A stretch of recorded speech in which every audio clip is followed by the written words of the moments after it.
from civil may find this a bit like a bit boring like in a way, huh? But we probably balance it out with everybody. See how we go, okay? Right. Yes, so just to give you an introduction now of what we are going to be covering for the next 14 LUs, okay? The first one today is going to be just fundamental of project management, project management and what project management is all about. Like I say, some of you will already know this very well. Some of you actually from different background, you may not really, like sort of like have the knowledge in that sense. Because most people who are from civil, you have a special class in project management, but people who are from mechanical, electrical, manufacturing, chemical, they don't, basically they only have a class. They basically only have an engineering, a general management class, so which is going to be a little bit different from not as specific, not as specialized as project management that we do with civil engineers. Okay, so I will run through that, the fundamental project management life cycle and process, the project management processes. So how to apply that over the project life cycle and how to look at project environment when we do our project management. And I think that would be about it lah, yeah. And then next week we will start on, actually today I'll probably start to mention a little bit about scope management already. And next week we'll talk about the beginning of scope management, whereby we are looking at, next week it's still going to be by me. I may make the second class, because it's going to be 2 class continuous. So I may make the second class pre-recorded, meaning that I finish the first class, with you, and then up to a certain point, and then I will leave second class as a pre-recorded class for you all to listen before the next class lah, huh? Yeah. So I think 6 hours is really, really, really taxing lah for many people actually. Yeah, six hours of listening to the same topic can be a bit like no setting in a way, huh? In a way, but we may go for more than 3 hours and then leave a little bit of time for pre-recorded, and the pre-recorded you may listen to it over the week. It doesn't have to be on the same day. Because the following class will not be directly related to scope management, so it's okay to do that. Okay, so what we're going to be looking at is how the project is initiated and how we actually design scope of work, like how to come up with these components of the project. Because with scope management, number one is about the product itself, how you come up with the product and the components of the product and the subcomponents of the product.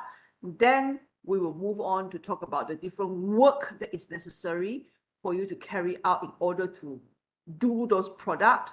I mean, to finish up and to have that product in the end, you see.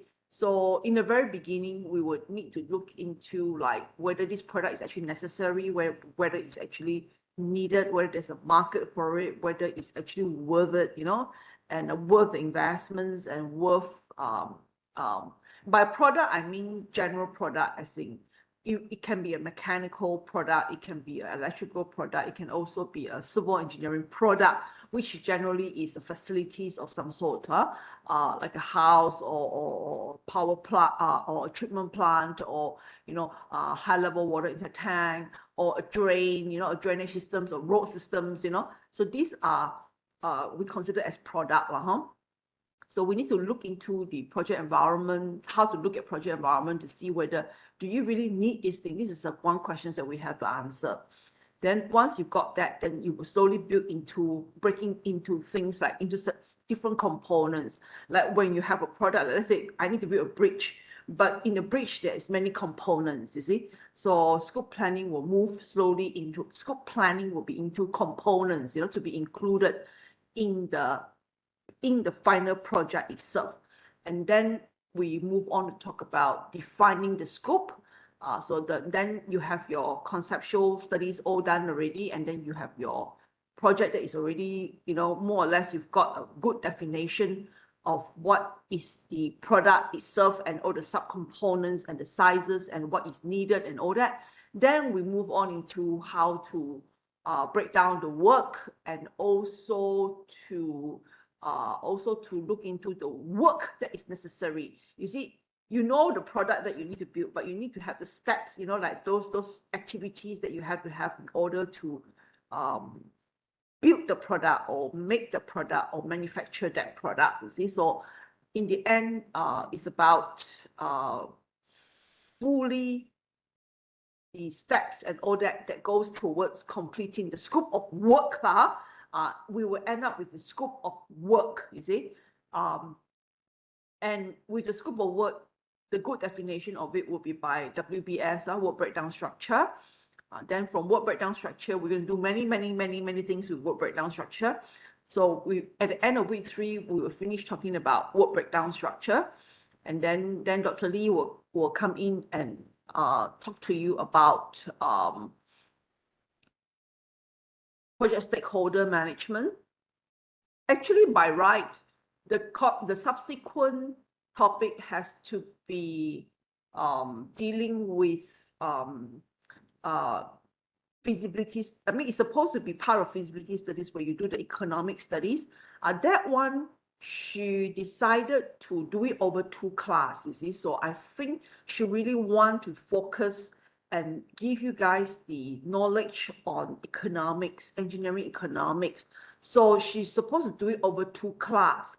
But because the timing of all these classes, and we need to let you have the assignment a little bit earlier for you to start on it. So we decided to shift that economic classes towards the end of the semester because it doesn't disturb the flow, you see. So we will say that supposed to be 2 section of scope planning, you come up with the WBS, and then we do the economic studies 2 weeks, and after the 2 weeks, then we move on to resources planning and all that. But it becomes really it's a timetable, like actually it's a timetable. It's the way that our PC actually do the timetable. So it's a bit difficult for us to run it like that because we want to do resources planning with you very early, because 11th of November will be it's going to be these physical classes. So both of us decided we will try to settle the assignment big during that time.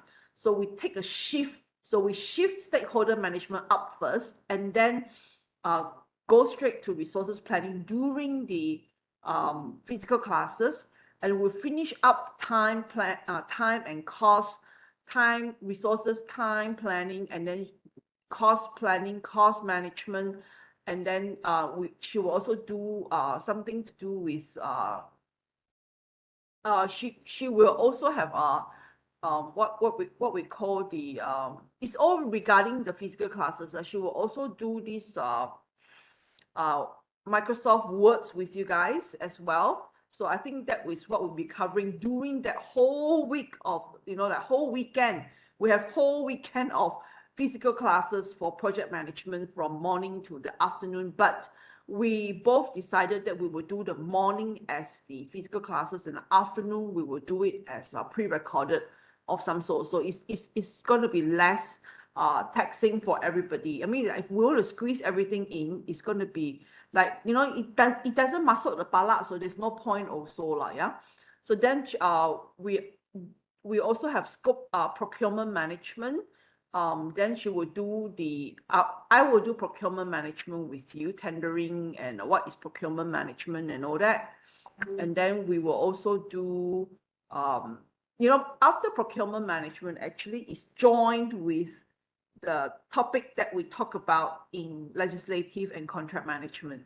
So procurement management actually will be a part of, it will usually sort of a part of it will be like up until the award of the project. You award the project out, and then in contract we manage the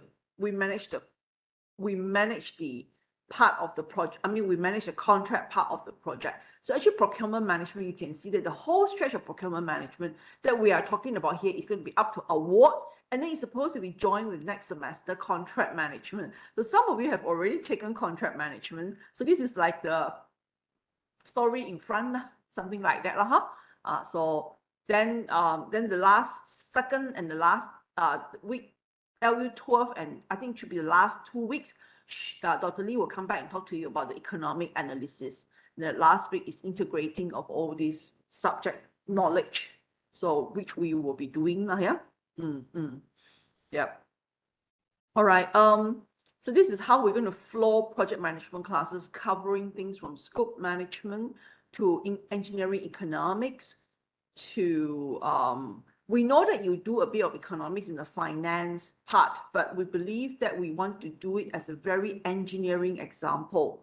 So that's why we have this specific engineering economic analysis of future value, present value, annual cost, and all that. So there will be proper case studies that we will be doing with you all, on project scope management. That is part of it is, I mean, like scope management follow through with engineering economics. It's all about the scope of work, coming up with the scope of work, whether the project is worth it or not, and all that. Then then we also have time, cost, very focused on time management, up to doing like Microsoft project with you guys, time control as well. And then we will talk to you about cost work breakdown, and how to do a detailed costing worksheet, and then how to do cost control as well. And then quality management is going to be one subject by itself, which you're going to be doing as a whole subject by itself. So there's no quality management in project management that we're covering here. But just to let you know that quality management is also part of project management, okay? Then, but it's not in this particular subject. We don't have it in this particular subject because you have a whole subject on quality management, and I'll be taking you 2 classes for quality management as well towards the end. It's more on project quality management, so I will be talking to you, part of it is going to be in the other subject. This is an engineering management course, so I suppose you're being squeezed, a lot of knowledge here. Like you book out your brain and stuff. Okay, and then we also do procurement management and integration stakeholder. So these are the few topics that is not fully covered in other subjects. For example, risk management is also part of project management, but we have a whole topic on risk management. There's supposed to be human resources and teamwork management, which is supposed to be part of project management as well. But it is not covered here because you have a whole subject on OB, organization behavior.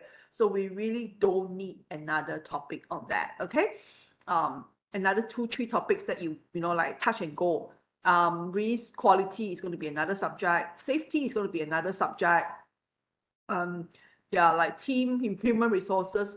So at least five topics is going to be in different subjects, okay? So you don't worry, you are getting a lot of things. So not to say that, because we don't cover it here in project management that, you are being shortchanged. You're not, So it's all being covered in a full subject by itself, like KNS 6033, and then you have a risk management, risk and crisis management. You also have all organizational behavior, occupational health and safety, environmental management. I think you've also got a whole subject by itself, so no worries, okay? So this is how we're going to run through the next 14 weeks in that sense, because no choice lah, because sorry, let me have a look at what Dr. Ling wants to say. She just messaged me.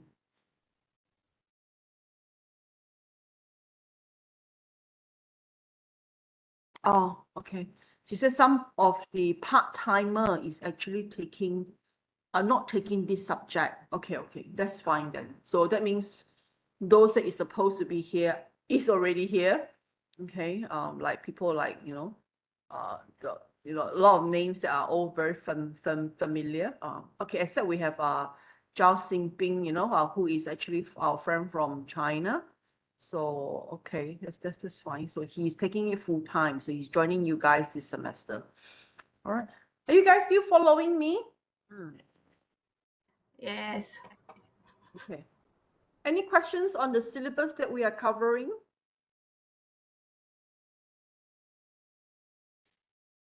Okay, yeah, I mean, like we are old people, you know, you and I know each other already over many semesters already, so no worries.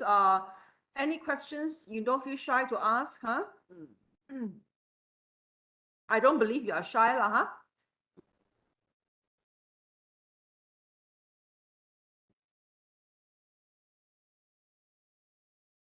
Okay. Based on the topic itself, like I said, it is mandatory for me to talk about project management, the fundamentals of project management. Yeah.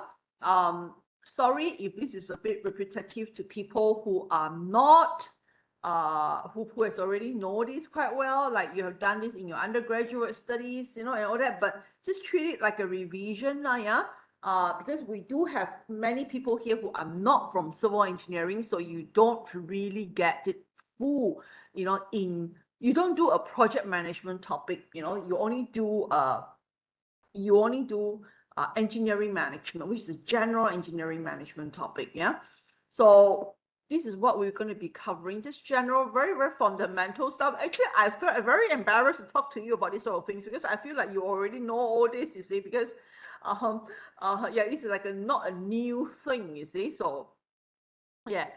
And you know, the other day I was actually watching a program on the pyramid of Egypt, you see. And how many of you actually believe that pyramid is actually being built by aliens?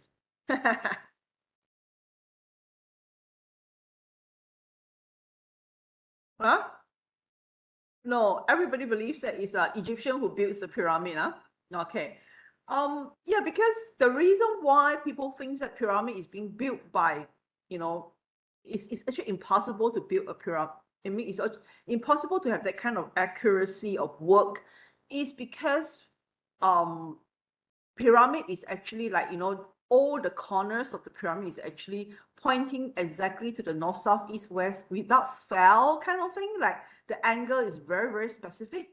And then the way that it's being constructed, you know, like you have these like massive stones that are like, you know, like 8 tons, 9 tons, 10 tons, 15 tons, that is being transported to the site from, I don't know, like you know, at least 30, 40 kilometers away from the site itself where the pyramid is being built. And at 4,500 years during the kingdom, Khufu kingdom, there wasn't any wheels, you know. So how are you going to transport all this? I mean, all this stuff there, you know. So it's it is difficult to imagine, and is there's so much of accuracy of work there that is almost impossible without equipments and the machineries and all that. And that itself is one of the reasons why we think that pyramid is actually not possible to be built in 4,500 years ago, whereby you don't even have survey equipments, you know, you don't even have the right transportations and machineries and all that sort of things. So it is very impossible, okay? And some even say that the pyramid is actually like 12,000 years ago, you know, not even 4,500 years ago. It's actually a lot earlier than that. But the other reason could be, I mean, I also could think that maybe, you know, human being is actually a lot more smarter than what we are today. You know, maybe we all got dumb and dumber. Could it be the reason? Yeah, we all getting more stupid. Yeah, not because of people who are people during that time is not, don't have this thing and they're not smart enough. It's because we are not smart enough. Okay, so you have many centuries, many years of people trying to figure, hundreds and thousands of years, people trying to figure out how you build this pyramid of Egypt. But to me as an engineer, my biggest question is, how does these people manage the project? When you look at the time when there is not enough of equipment, okay, so with the replacement of equipment, it will have to be labor resources. And when you need to manage a site with 10,000 people, 20,000 people, or 100,000 people, I don't know, many scientists say that, many project managers say that it's almost impossible to control the amount of resources that is needed for you to look into constructing this particular facilities. We call it facilities. I don't know what facilities is it. Is it really the, is it really the what you call the tomb of the pharaoh? I don't know, or is it a communication tower? Is it a power electric plant? I don't know what is this pyramid for, you see. So it is actually it boggles the mind, I mean, as a project manager, we know that in a site, there is so much resources that is needed. First, the material resources. Here, this is not about concrete block that you can mix your concrete, put your cement, put your sandstones in, mix it and put a formwork out, and then do one stone by one stone, cast one stone by one stone, and then we bring it up, we plaster it, we mortar it, and then this is the pyramid, you see. So the Great Wall of China is basically also stones, and there's so much of people needed at that time to build this thing, and then you imagine where you don't have enough of equipment, but because the Great Wall of China is during the AD, I think it's 200 plus AD, so it's still considered as pretty much possible because of the it's closer to recent time. But pyramid is 4,500 years, so it's about 2,000 AD, more than 2,000 AD, 2 to 3,000 AD, before BC, like we have BC, sorry, AD is after BC, this will be BC. So for Great Wall of China is about 200 plus BC, and whereby pyramid is actually 2,000 plus 3,000 BC, you see. So I think that really boggles the mind more than anything else in that sense. So all big projects, we're dealing with a lot of resources. We're dealing with something that is not happening every day, And then when you talk about material itself, we talk about material, how these stones are being, stone doesn't sit there in the square block or a rectangular block waiting for you to go and pick it up and send it to your site and use it. People need to cut it, and when there's no machine accurate laser or anything to cut it exactly to that kind of squarish or rectangular block with the right angles and all that, you imagine what type of material this material itself is already a very, very big question mark of how, as a project manager, as a people, as the professional during that time, of a pyramid building, the construction of the pyramid of Egypt must be going through. And each and every one of these stones has to be transported to your site on time, to be built on time. It has to be, shaped correctly. It's just almost the QA QC is just amazing. Yeah. And you think about labor. Some people say that, some research say that you need at least 20,000 people to build. And then some research say that you need 200,000 people to build. And then, you imagine 200,000 people, if you don't give them salary, let's say they are all slave, but you need to feed them, correct or not? And where are you going to get so much food to feed people every day? Yeah. And do you really think that there's that many 200,000 of slaves in Egypt at that time?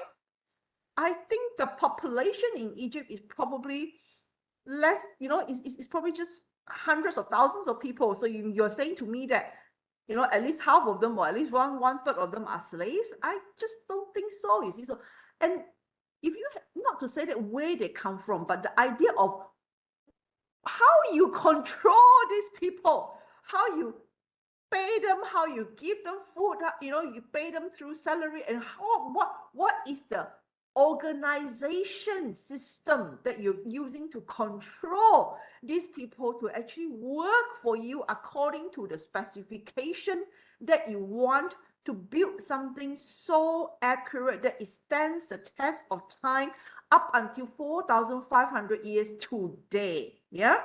So how do you control that? How do you tell these people, like now you got WhatsApp, you've got WeChat, you've got mobile phone, you've got emails, you can pick up a phone call, you can use walkie-talkie and say, hey, hello, can you come over to this site here, and do this and that, or can you go and there, and do this and that. But this is a huge site with so many people. how do you manage these people? Do you ever think about that?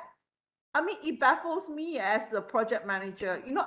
I think if I've got 50 to 100 people on my site working day in, day out, who come to work, who don't come to work, also, I think I'll be lost already. Yeah. I think managing 10, 20 people is already quite a lot of work. And not to say that these are laborers, these are not educated people, and they are here to do hard labor work for you. You really think that this is going to be like a Prince of Egypt where people take out the whip and start to whip people and hit people, and make them work, or if they don't work, kill them, kind of thing, I, it doesn't work that way, isn't it? So, I mean, in order to do this, I think the labor, the resources bit on the labor bit is actually very, very, very mind-boggling. How do you direct?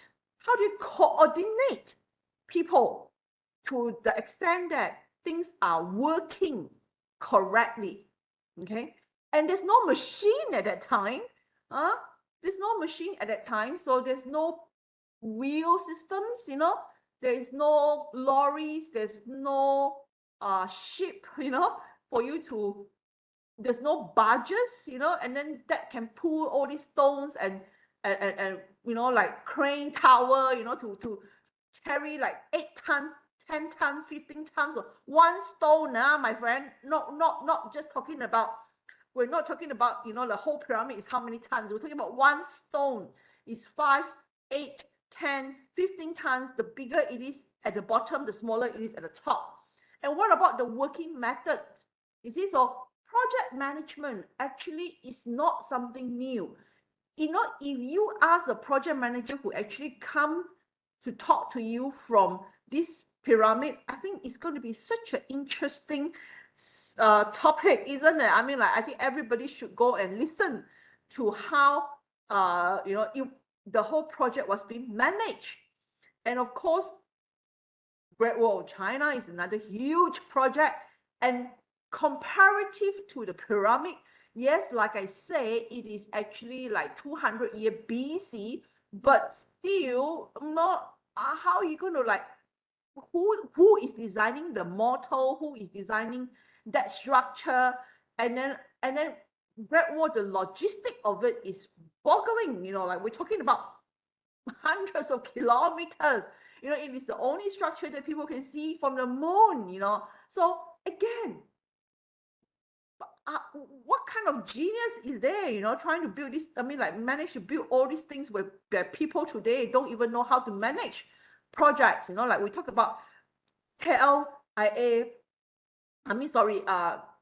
KLCC. It's already a huge project for Malaysia. It's already crazily huge, you see, and it takes years to build. So we're talking about pyramid. You're talking about Great Wall. All this stuff. These are like building over, like, I don't know. Some people say 20 years. Like, I know Great Wall was actually over generations. It's over different dynasties, you see, and whereby pyramid, some people say 20 years to build this three pyramid of Giza. Oh, well, you just imagine the time that is involved. So you see, project management is not new. People has been, as long as there are civilization, people embark onto construction, embarks onto making new product. We need to do project management, okay? And why is there projects, okay? Project is, you have to know the definition of a project. Project is a very temporary thing. It's a very temporary exercise to create certain product, services, or result, or facilities, like, for a lot of mechanical, electrical people, we're talking about products, and for civil people, it's about facilities and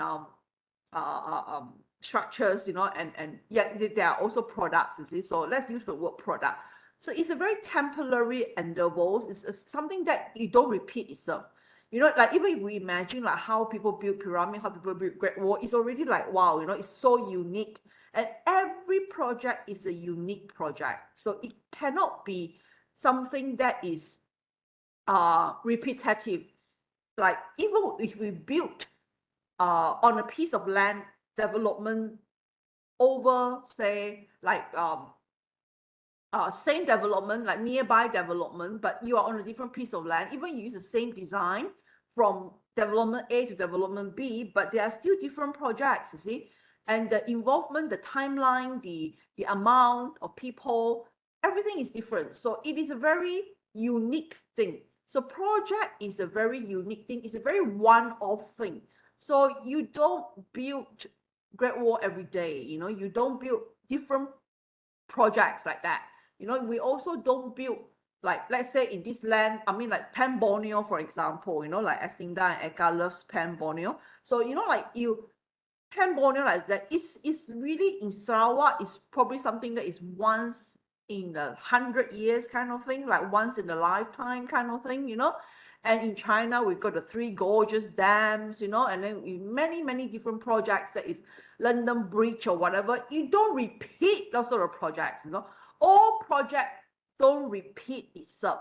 There will be something different from one project to another project. So for us engineers, if we're dealing with project, it's actually a one-off exercise. So whatever that we're building is unique, and is a very temporary thing, because there will be a start time, there will be end time. You know, it takes 20 years to build, it takes 18 months to build, it takes 24 months to build. So there is a beginning, there's an end. So when your project ends, you start a new project and all that. There will be different objectives, there will be different level of fundings, there will be different physical and human resources, and then the project will have to have some sort of ending no matter what. You cannot be permanently building something, okay? So it is unique, it is temporary, and then there is very specific goals, very specific objectives. It's in a very dynamic environment whereby you are working with many different things, many different resources as well. So, well, you can see many examples of a project that we have, okay? From EE, I think you talk about network telecommunication, even IT people also do project. And then we have also got civil project, defense and military project. They're exact opposite. They are being used by defense military systems, whereby civil projects are used by civilians. And civilians projects are like bridges, roads, anything to improve the commoner's life. Anything to upgrade, to improve the normal people like you and I in the nation. These are considered as civil projects, okay? And we also have information systems kind of project. We also have chemical treatment plant. We also have environmental kind of project.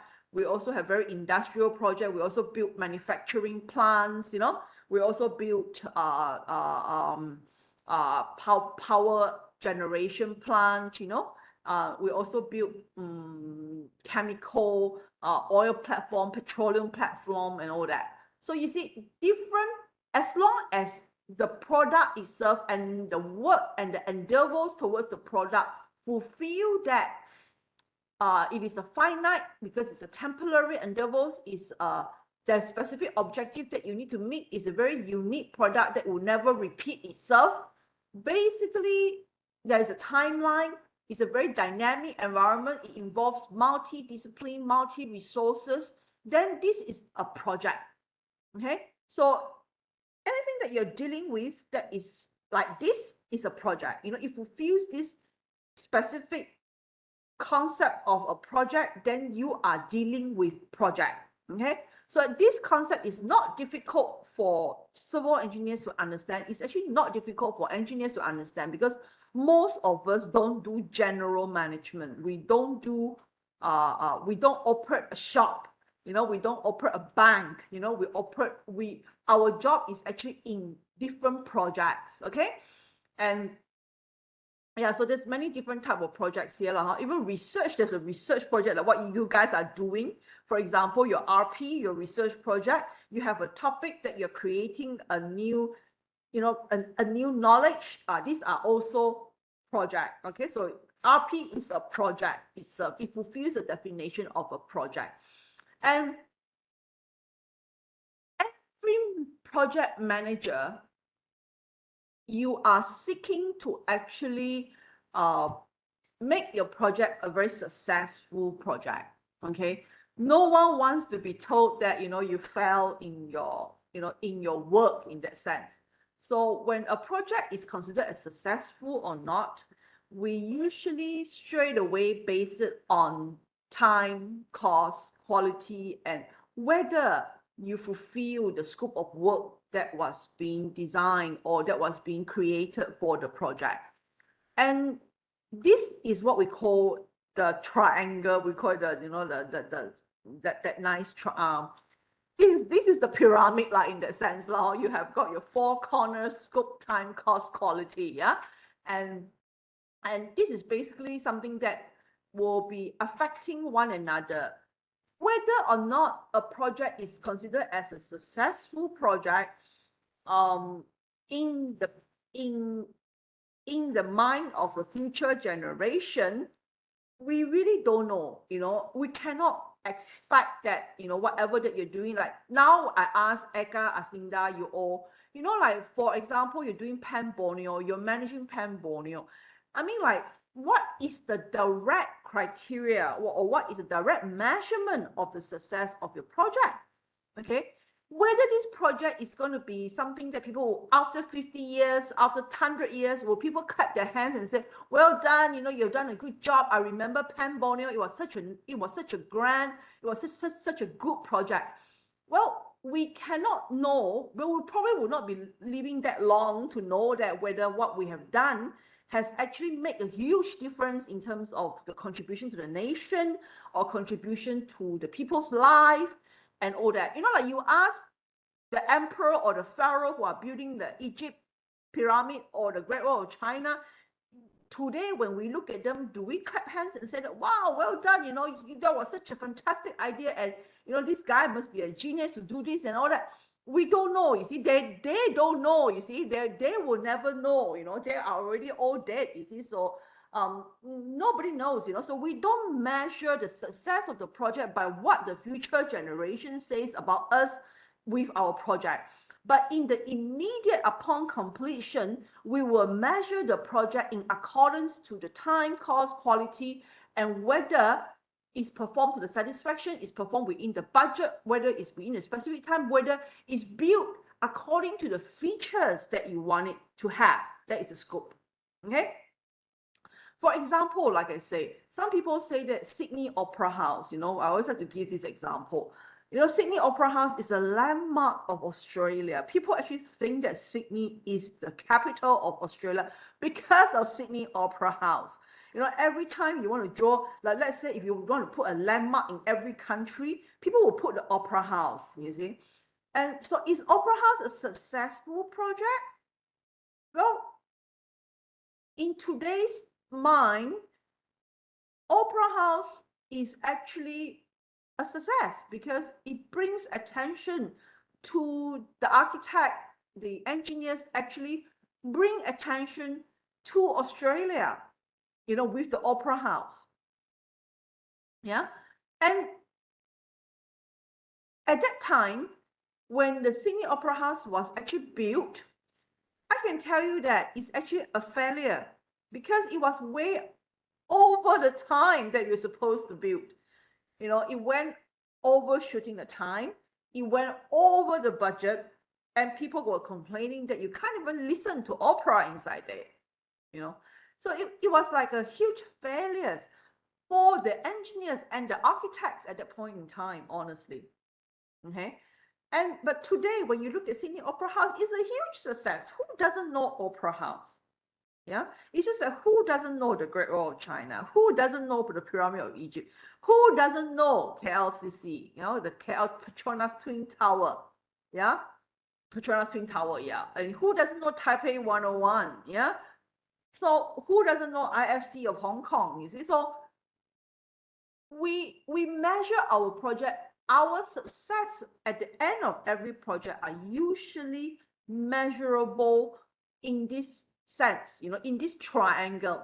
So I know a lot of you know about this triangle, and this triangle, we have to be very watchful of this triangle because this triangle has to be managed.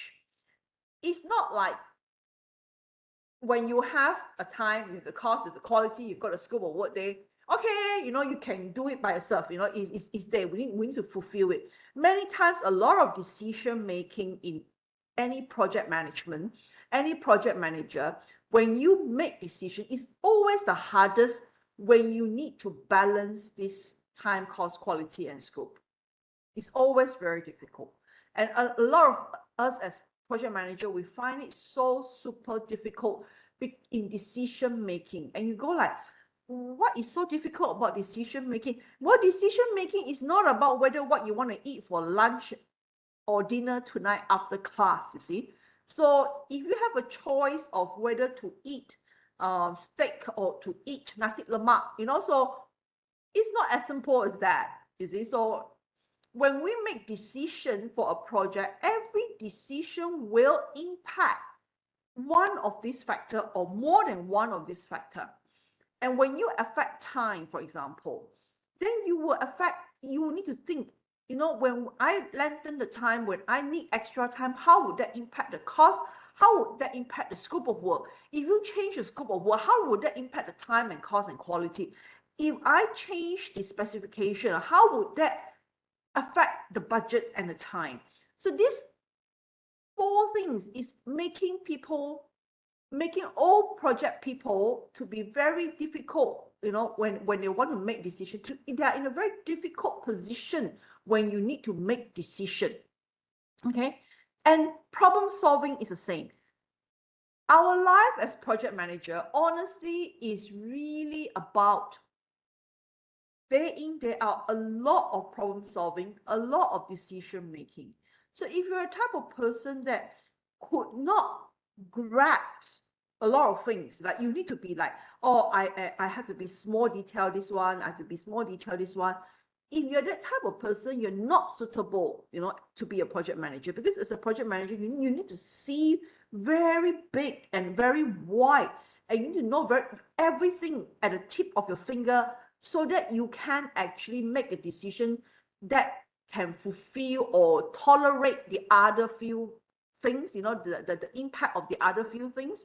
Or you have to make changes. You have to be daring to make changes, even though it means that you have to sacrifice either one of these critical success factor or critical success measurement for your project.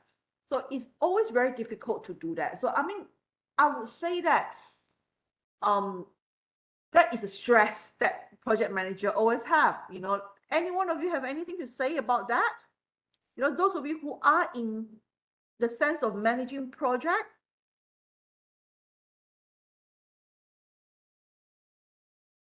Yeah.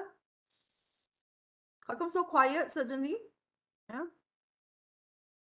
So it's that balance, that is always creating, like, you need to direct the project, you need to execute, you need to coordinate the project and move it in the right direction, move all your resources in the right direction, your manpower, your machinery, your material, your money, your capital, all these resources, it needs to go towards the right direction, and then fulfilling the objective of project management, like time, cost, quality, and the scope that is defined, and then finish it up and get good results. And that good result is being measured by your time, cost, quality. So I think the management bit of things is always managing all these elements. Whatever problem comes up, it could be a risk, it could be a procurement issue, it could be a human being issues, it could be a resources issue, it could be a machinery issues. But in the end, every decision that we as project manager makes will have to be in line. You will be balancing your time, cost, quality, and scope. Okay, so the project will be measured, will be asked to, you very specifically need to fulfill this. Like I said, now when you finish the project, it has to be time, cost, quality. Okay, whereby if it's later on in the next 20 years, how people view your project, we don't know. How people view your project 50 years or 1,000 years later, we don't know. We really don't know, you see. So we cannot think so far as well, but as what we can do in terms of any project is to fulfill that time, cost, quality, and the scope. Okay. And now we say that we have a project that is very different all the time. It's very dynamic. Dynamic as in, things keep on changing. There's always be there will always be issues, problems that you need to solve, decision that you need to make. So running a project is not like running a supermarket or a garage, or a food store, or a restaurant, whereby most of the activities are very fixed. You fix to buy your meat, your vegetables, from a certain place, and then what time it must come, and then when it comes, your cook or your whatever, the kitchen helper will clean it, and then your waiter and waitresses will start to open the shop at 7 a.m. and close it at 12 a.m. or close it at 5 a.m. or whatever, or 10 a.m. And then there is a cashier who is there's a menu with the money on it, and then how much it costs to have this dish and this dish and this dish. And then you've got a cashier who's going to collect the cash, and then there's somebody who's going to count the cash and bank in the cash or whatsoever. So you see, a management of a restaurant, for example, there is a lot of certainties to it. There's a lot of SOP that is related to that certainties. So you really don't have to. There's not much of dynamic things, but of course there is still some level of dynamic, meaning that every night you may get different type of customers, and some customers may not be happy with your food, or they may not, they may complain, or some of your workers is sick, they don't come, and then some of the food is delayed. There will be issues. Anything with life, there will be issues, but when we talk about general businesses, all these issues are actually quite repetitive. Okay, it's quite repetitive. And you basically, with the right people on the right job, at the job, they are being trained with the SOP, meaning that if the kitchen helper tonight is late, what do they do? When there is a function, what do they do? You see, and when there is not enough, if the food is not up to quality, what do they do? So there is a few certainties to what can happen. Okay, but with project, it's very difficult, especially for civil. Why civil engineers are being trained with project management is because our project is under the sun. It's under the big blanket of the sky.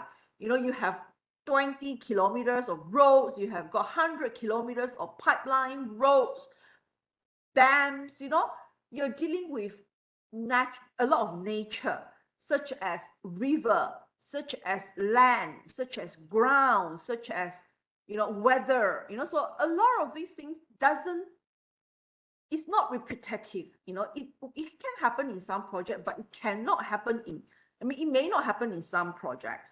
And there may be situation where you need to deal with certain things, but it's not, you don't have to deal with it in another project. And even if you deal with the same thing, for example, raining. For project A, when you deal with raining, the amount of rains and the SOP that you deal with the raining, and the effect on or the impact of the rain compared to another project, it can be very different. Okay, so if you're, let's say, in the same project, if I'm doing civil work, the rain will affect my trenches, for example. I dig a trench and then it starts to rain, and then you've got a huge amount of water in the trench, so you need to pump it up. So that impact is different if it's raining and my team is actually doing some brick and mortar work, which is indoor, or I'm doing some foundation work, or I'm doing piling work, or when I'm doing concreting work. The impact is different. So how you handle it is very different. So when we talk about project, that dynamic level is actually very different from general businesses. So when we think about that, we have to put very specific attention in managing project. General management, general business management, we talk about learning about creating SOP. We learn about, we learn about creating a systems and all that.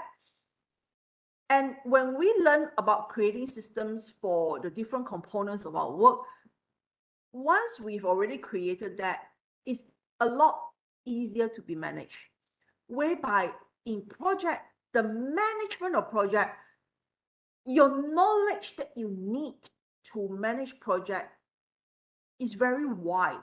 It's very, it's actually very wide, as in there's many things that you need to know. And it's not only about creating SOP. It's not only about creating a financial systems. It's not about creating a payment systems. It's not about creating a customer service systems. It's not only about just running a time management systems. It's not only about cost. It's not only about quality. Even if a quality management system is a very, very specific systems by itself. So you can see that we need to be a lot more rigorous when we are managing project. Okay, as compared to when we are managing a business, a general business, whereby your work is more routine, your problem is more standard, more repetitive.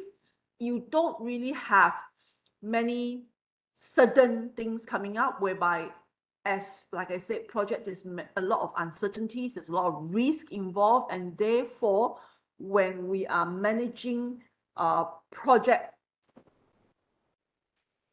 a lot more, the word that we use for management in project is actually a lot more rigorous in a way. It's a lot more dynamic in a way. A lot more areas, a lot more body of knowledge that you need in a way for you to do proper project management. Okay, so let's say if you enroll into management, like a business management, then you learn about accounting, you learn about online payment systems, you learn about trade, you learn about international trade, and all these things. There is very specific systems that you need to learn. And here with project management, we have specific body of knowledge that you need to learn as well. Okay, and this body of knowledge is a lot more compared to general management in that sense.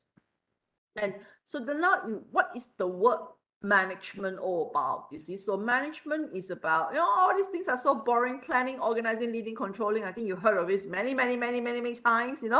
I mean, I've just finished talking about this with my undergraduate last week, and I'm repeating it with you. I don't want to spend so much time on the concept of management.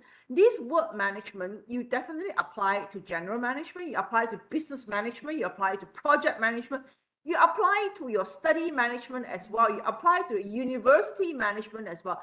Management is just a body of knowledge. It's just a concept that has planning, organizing, execution or leading, controlling, monitoring and controlling, and rectification action.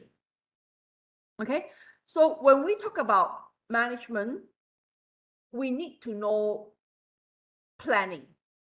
Okay, we need to know planning.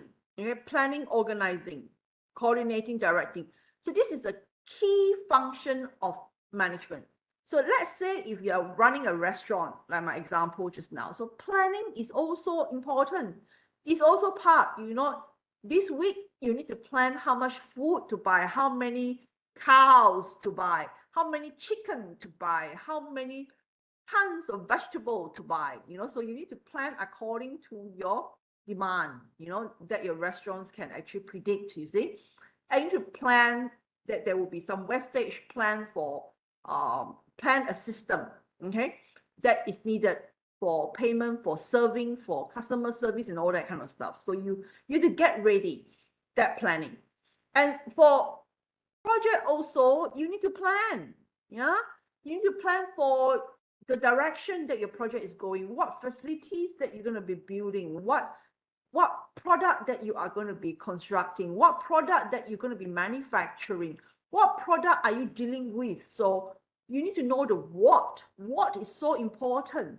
Okay, and planning involves understanding your what. Yeah, I'm building a bridge, I'm building a power plant, I'm building telecommunication tower, I'm building a factory, I'm building a new manufacturing lines for a new product.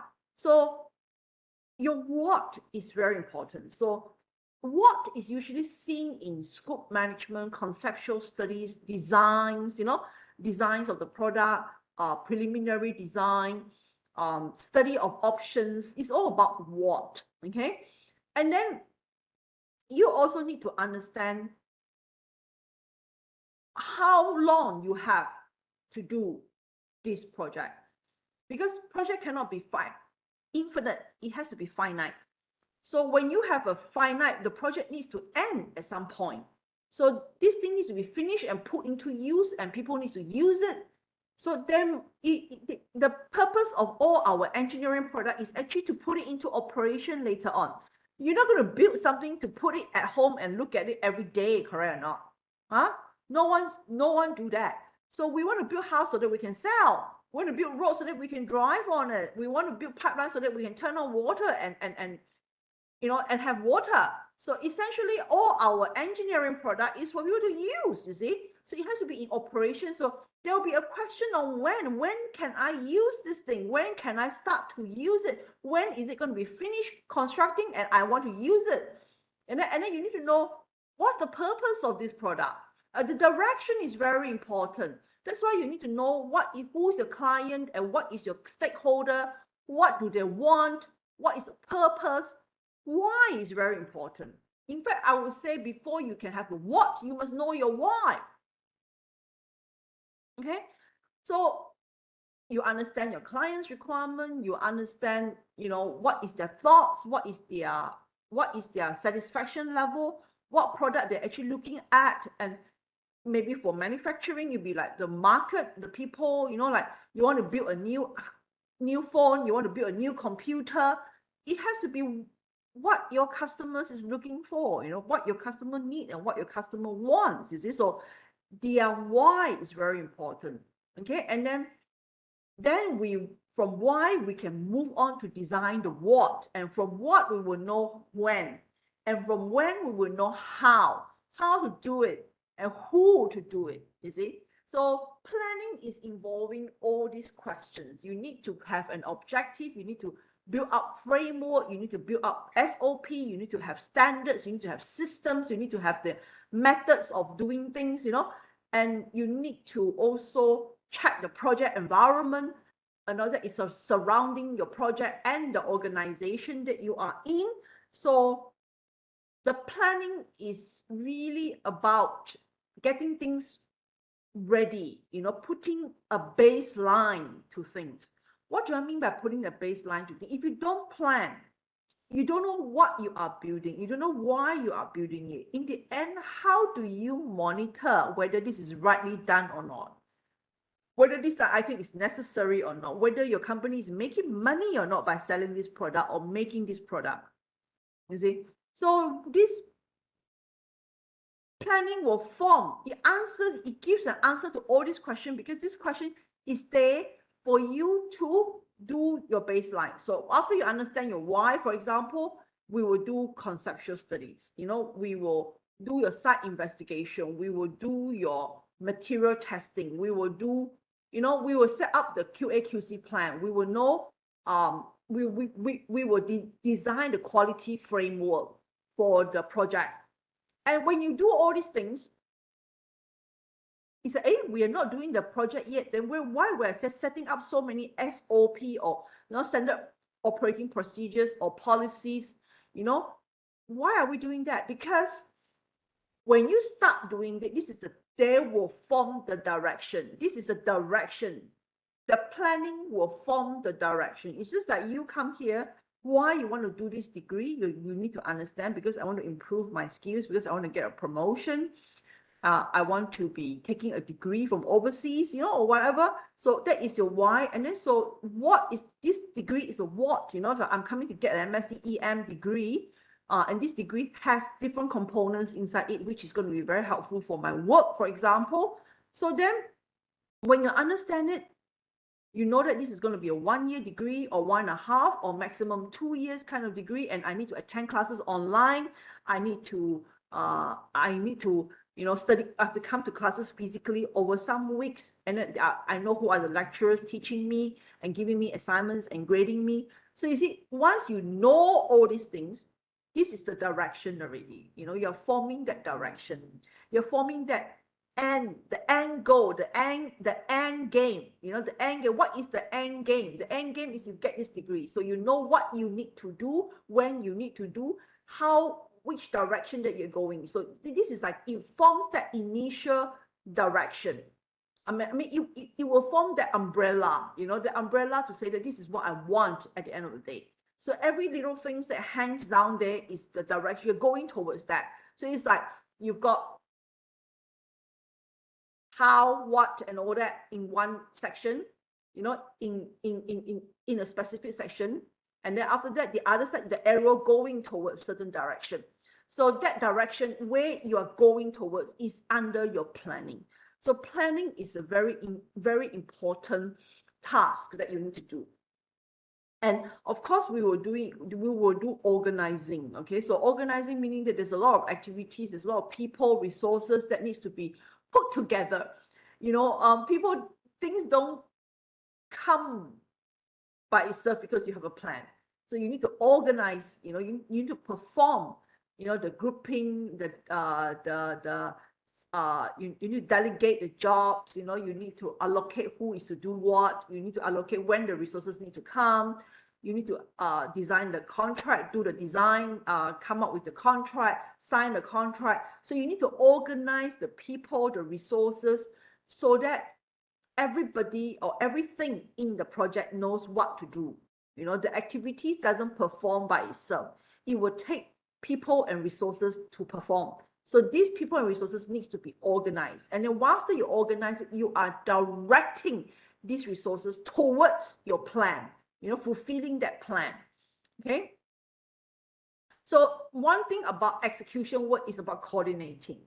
Coordinating, our job as a manager in a restaurant is the same as like just now, the example that I have is, okay, so you plan for all the food, or you plan for all the hours, the working, the menu, everything.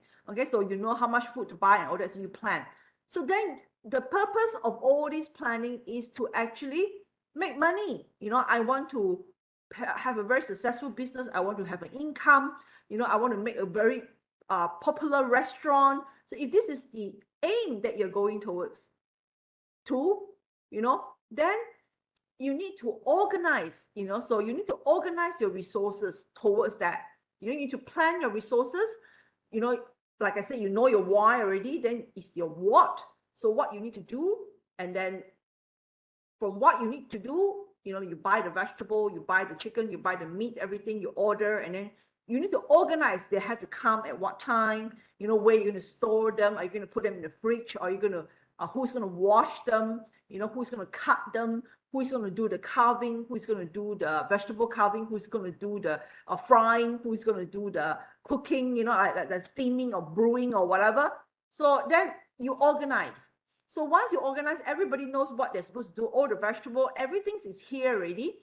Like the raw materials are here already. The waiter and waitresses, everybody knows what to do already. The restaurant is all cleaned up. The light is all on already. Now we are moving all these resources towards operation.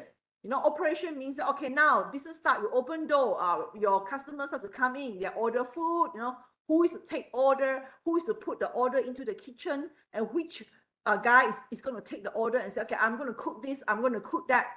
So this coordinating work is so important. Imagine if you have like 20 or 30 food order going into the kitchen, and in the kitchen there is no coordination, meaning that I take whichever I want, I cook whatever I want, I look at, I take this order, and it's, this one have to cook chicken soup, and this one have to cook vegetable. So I take it, I cook it, and then I say, okay, this is done out.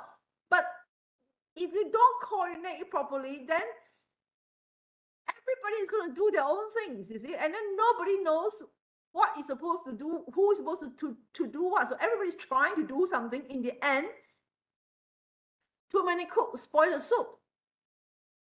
So you see that when you are executing, coordinating is very, very important. It involves communication. It involves people knowing what they are doing, what is their role, what is important, and what is how the team actually function. So you have to set up that system. So maybe somebody will have to cut the vegetables, somebody will fry it, like who is supposed to fry it, who is supposed to do the refilling, who is supposed to take the plates out to do the plating. You have to be very clear about the coordinating. And same thing with the project as well. I've got the road contractor, I've got the water contractor, I've got the concreter, I've got the suppliers, I've got the subcontractor, I've got the piling people. There's so many people on site, so many things, so many material, so many different components of work and activities that needs to be done. Like I say, I always question myself about the coordinating that people do in the Pyramid of Egypt. How do you coordinate 200,000 people? How do you coordinate 20,000 people? How do you even coordinate 200 people? What is a teamwork like? Are they being break up into sub-components, smaller groups?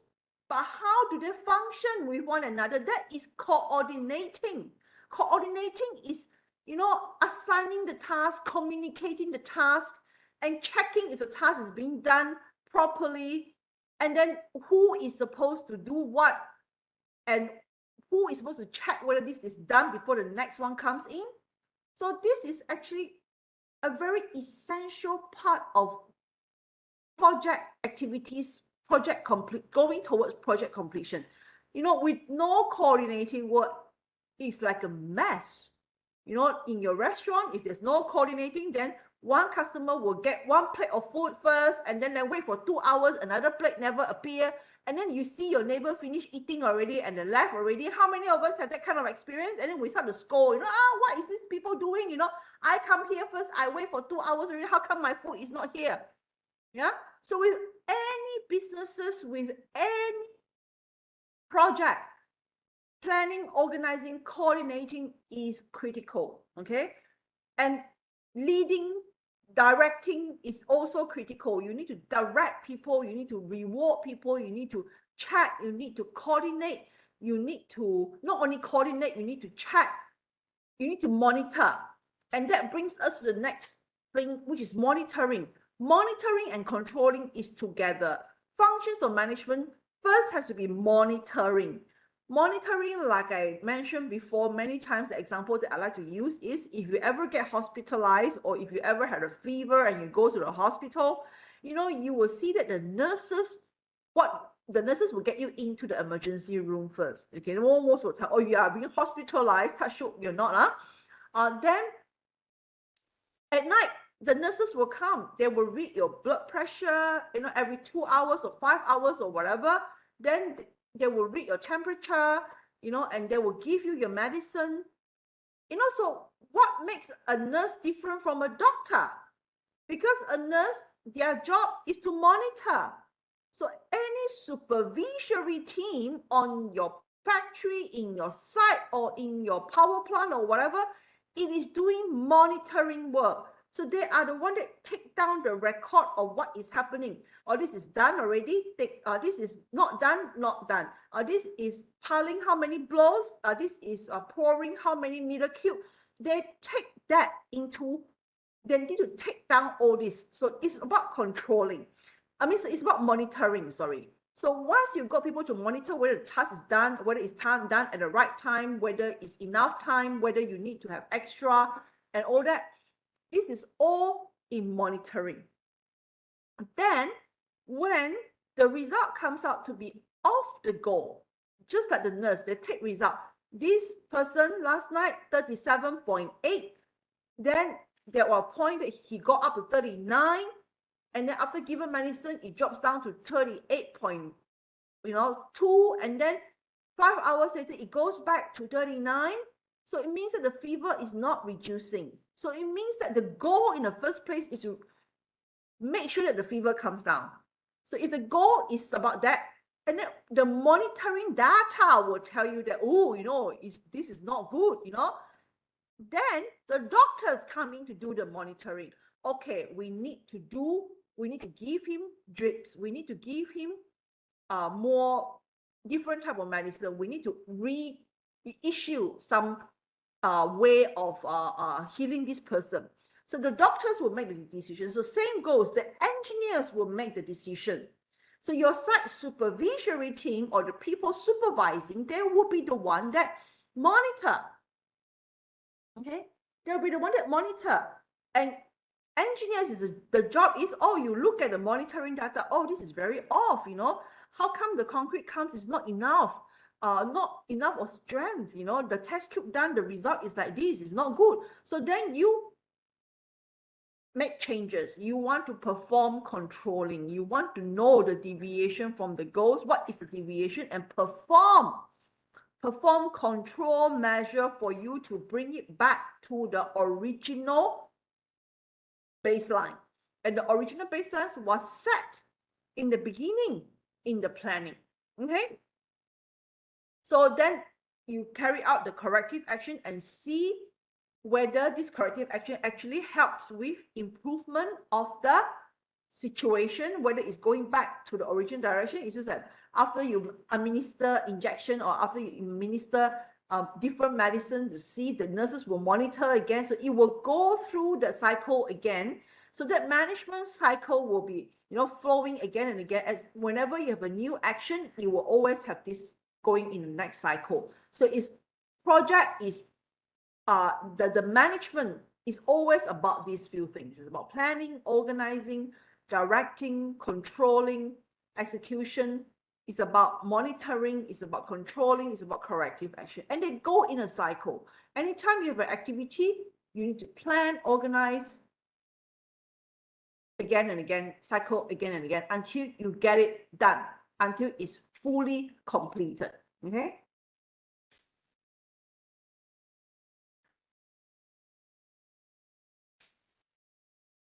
All right. So when you take management and apply the functions of management into a project, so like I said, if you take the function of management applied to a restaurant, then you're doing restaurant management. If you're taking a function of management and apply to a bank or financial company, then you're doing financial management. Yeah. So here, whatever body of knowledge that you are applying to, you're actually doing that body of knowledge management. So if you're applying the functions of management, the functions is like what I say, planning, organizing, and all these sort of things. So you apply that to a project, you actually do project management. Okay, so this is the topic that we are having here. The title of this particular subject is KNS 6063 project management. So it's actually applying the functions of management, the tools, the skills, the techniques, the different parts of management into certain body of knowledge in a project. Is called project management. Okay, so this part here about what is a project manager, I think you can read by yourself lah, it's like problem solving, decision making. So these are some of the critical skills and all that you have. So I won't go through that with you all. Okay, it's actually quite straightforward.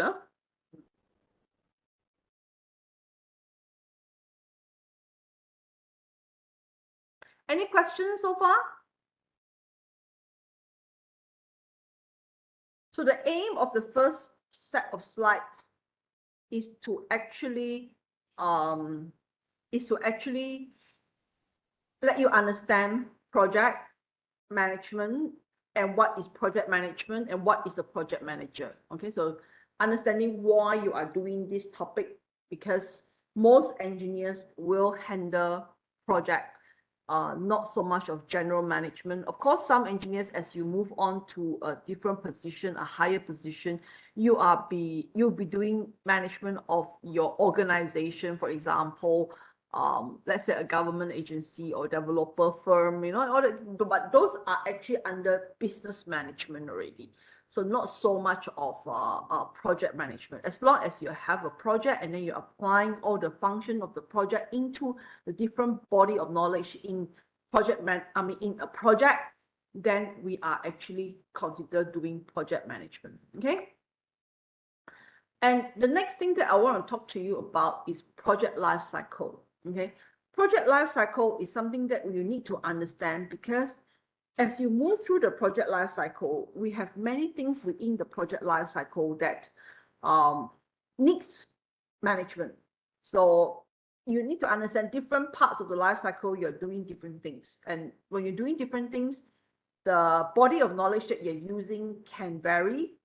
And then the planning, organizing, execution, coordinating, controlling, and all that, the way that you do it for the different parts of the project life cycle can also varies, and the problem solving, the techniques and all that can also vary depending on which part of the project life cycle that you are in. Okay, and the knowledge area that you're applying is also can be very different. Okay, so what do I mean by body of knowledge? Okay, body of knowledge is basically, I think the other slides actually have that. Okay, let me swap back to the other slides. Are you guys still following me, or you're all falling asleep? It's quite a nice afternoon here, you know. Doctor, are you showing slides? I am showing slides. You can't see my slides? I can see your slide. You can't, is it? I only can see the words that you show in during the initial class. Huh? The LU, the topic. Are you kidding me? Eh? I've been showing my slides, you know. Oh my gosh. This is crazy. Ayo, you all didn't talk, you didn't actually talk to me. Aya, that's why it cannot be so quiet all the time. Yeah. Can you see my slides now? It's about description of PM block, key areas and all that. Can, doctor? Adodo. I'm so sorry. This one can see or not? Can. You guys just let me talk and talk and talk for 1.5 hours without showing anything. How nice. This was a slide that I was showing. Then we talk about project. What is a project? Yeah, definition of a project. And then with different categories of projects. We talk about time, cost, quality just now. Okay. I hope this is actually in the recording. Let me have a look, because my recording side, on my side, I can see all this. Is this all? Oh dear. Yeah, okay. And then we went through management. What is management? Okay. We went through planning, organizing, directing, leading, controlling, and all that. Yeah. So all these different functions: planning, organizing, controlling, coordinating, controlling, corrective action. What is a project manager all about? Okay.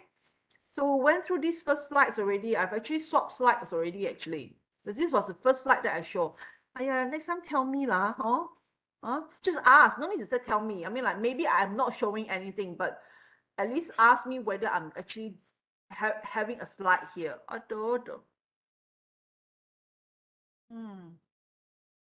Okay.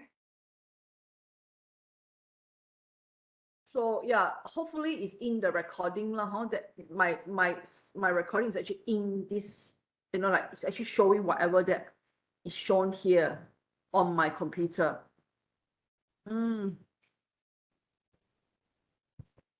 Okay.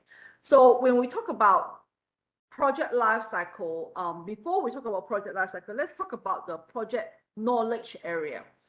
Okay, so in any project, because the project management body of knowledge, they've split up into these sort of areas to be managed. Okay, so it's about stakeholder, procurement, risk, communication, human resources, quality, cost, time, scope. So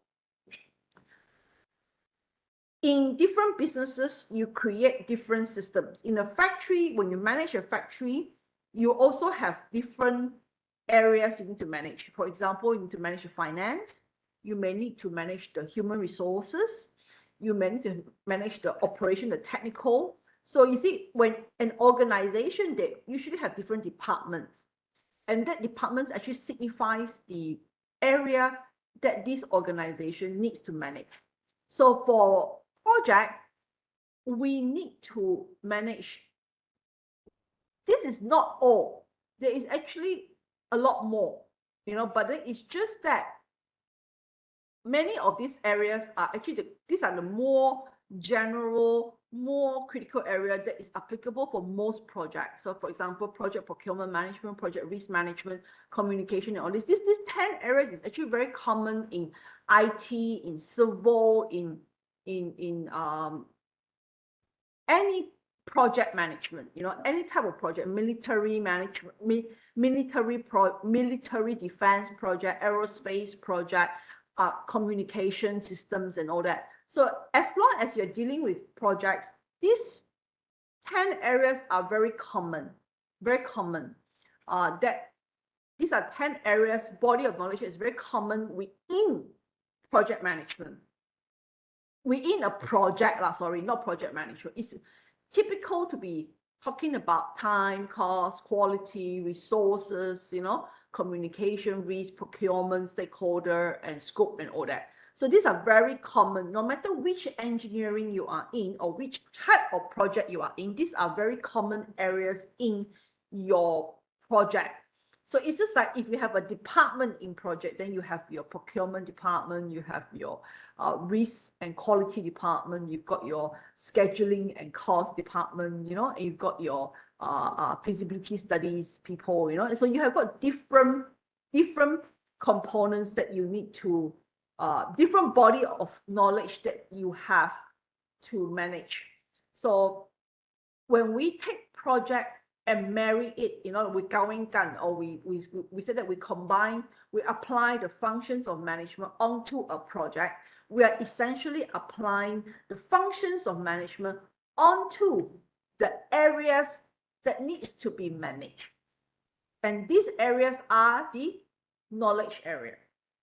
Okay, so therefore project management, we will give you on how to manage procurement, how to do stakeholder, how to do cost and time, resources and scope in this topic, because under project management, communication, communication and risk, and also stakeholder communication and risk. These are stakeholder and communication.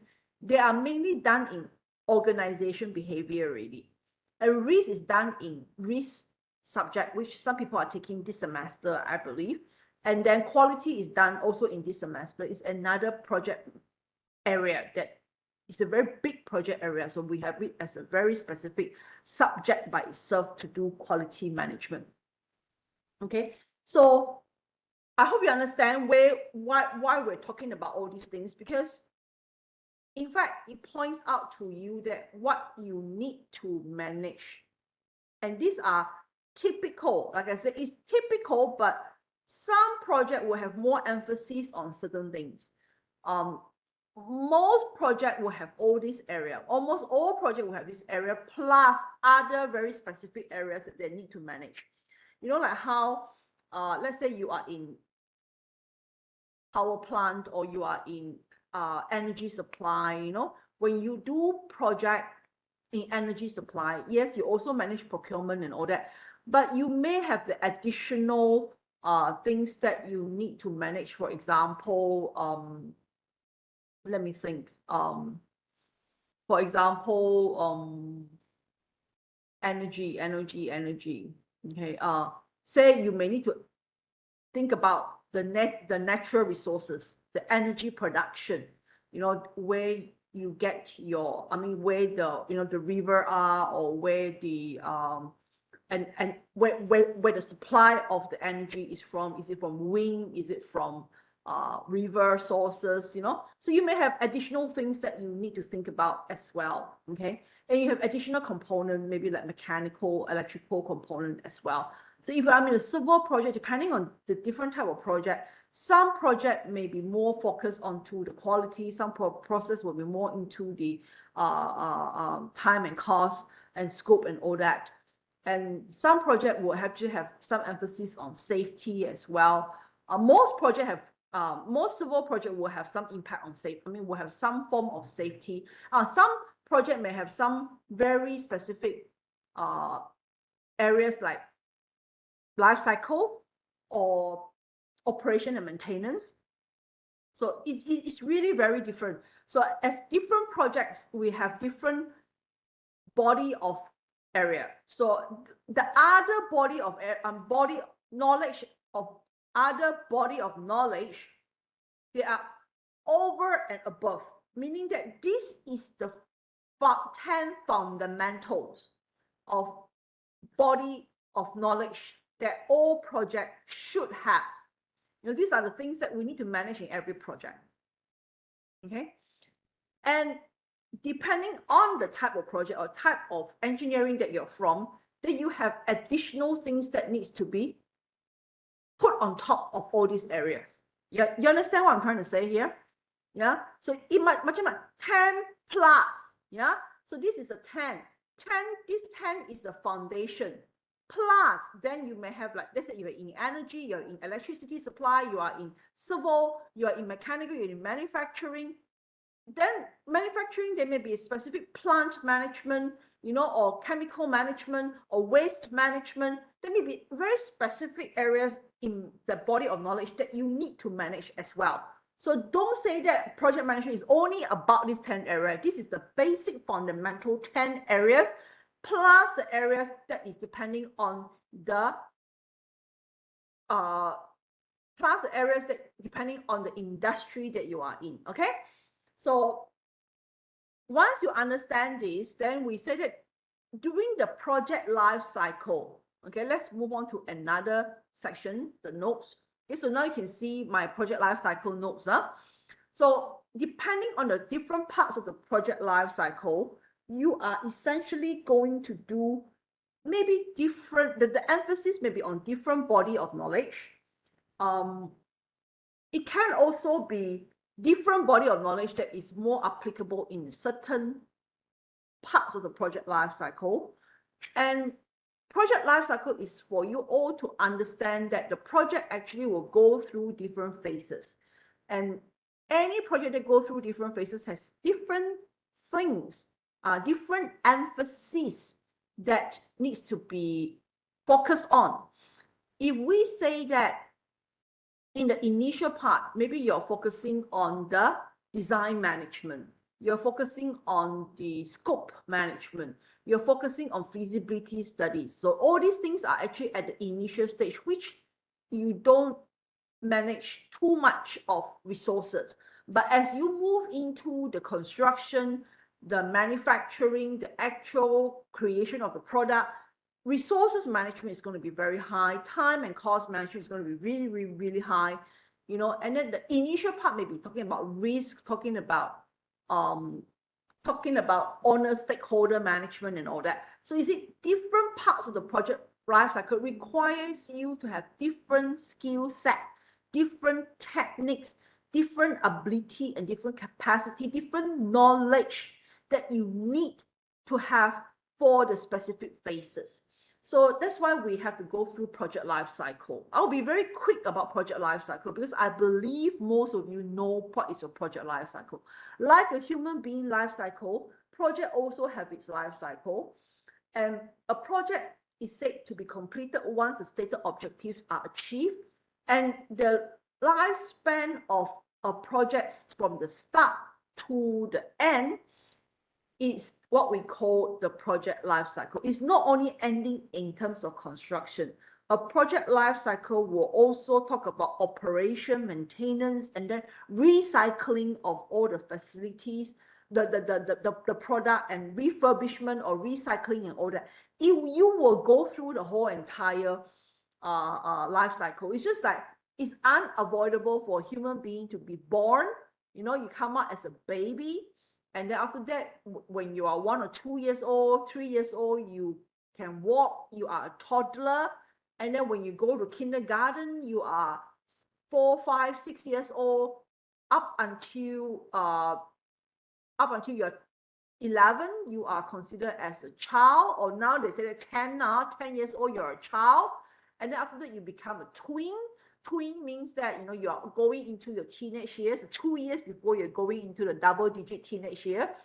And then you become a teenager when you're 13, 14, 15 to 18, 19. And then you become a young adult when you're 20, 21 and above, up to maybe young adult is about 25, 26. Yeah, and anyone of you still young adults here?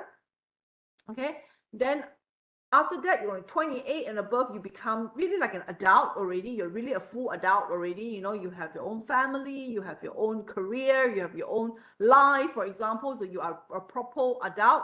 So all the way until you're maybe 40, 50 years old, and then you become a old man, old lady, you know, or you move into what we call senior citizenship, you know, retirement. And then you get old, you become macet, you become uncle, auntie, you become like, you know, gong gong mama, you know, kind of thing, you know, and then after that, you will die. Okay, so that is the life cycle of a human being. So at different stage of the life cycle of a human being, you do different things, isn't it? Yeah, and you need to manage it differently, correct or not? When you're young, when you're a baby, your mom manage it for you. When you're a toddler, a child, your parents manage it for you. When you go become a teenager, you are involved with friends, you're involved with teachers. There's many other elements that to be involved. When you're young adult, you have your lecturers, you have your teachers, you have your, you know, people around you, you have other things you need to think about. And then when you think about making money, finding a living, your bosses will come into the picture. So you see, then your family, your future family will come into the picture. So at different stage of the human life cycle, we manage it differently. So what makes you think that for a project life cycle, we are not managing it differently? We are managing it differently, you know. So project life cycle is phases that project have to go through from the beginning to the end.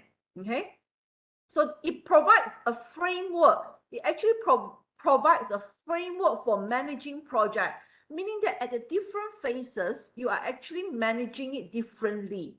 Okay, and a project will generally go through this life cycle of conceptualization, feasibility studies, understanding the customer requirement, developing the solution, design, coming up with prototype, execution, construction, which is the implementation.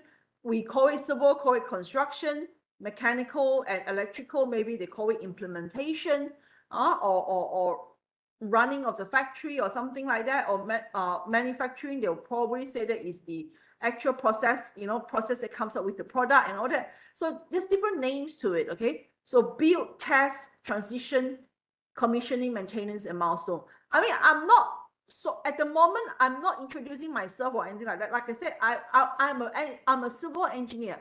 All of you know that, okay? I mean, you've been to my classes before. So I never explain this again. I never introduce myself to you all. Yeah, I'm sorry if there are one or two of you who are new here. Okay, I'm Ting, huh?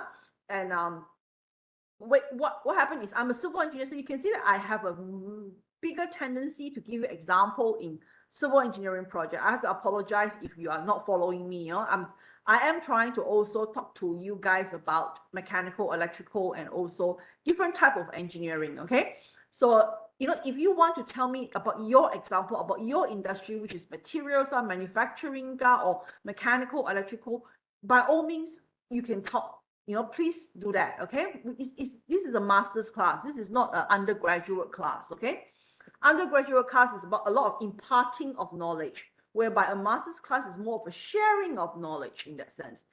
So in a way, this part here I will skip first. Okay, so let's talk about the project life cycle. Actually, in fact, project life cycle is a lot bigger than this. Okay, but we usually tend to focus on these 6. I would normally have it in my own class about 8 phases in the project life cycle. And they will go from conceptualization. Okay, so what is conceptualization? Conceptualization is when there is a need or a demand. It can be a market demand. It can be a client's thinking or their thoughts. They want to create something. They want to open a new business. They want to create a new product so that they can sell it, or they want to have a product that they can use, and anything can, as long as the client justify that they want this particular product, that is the birth of projects.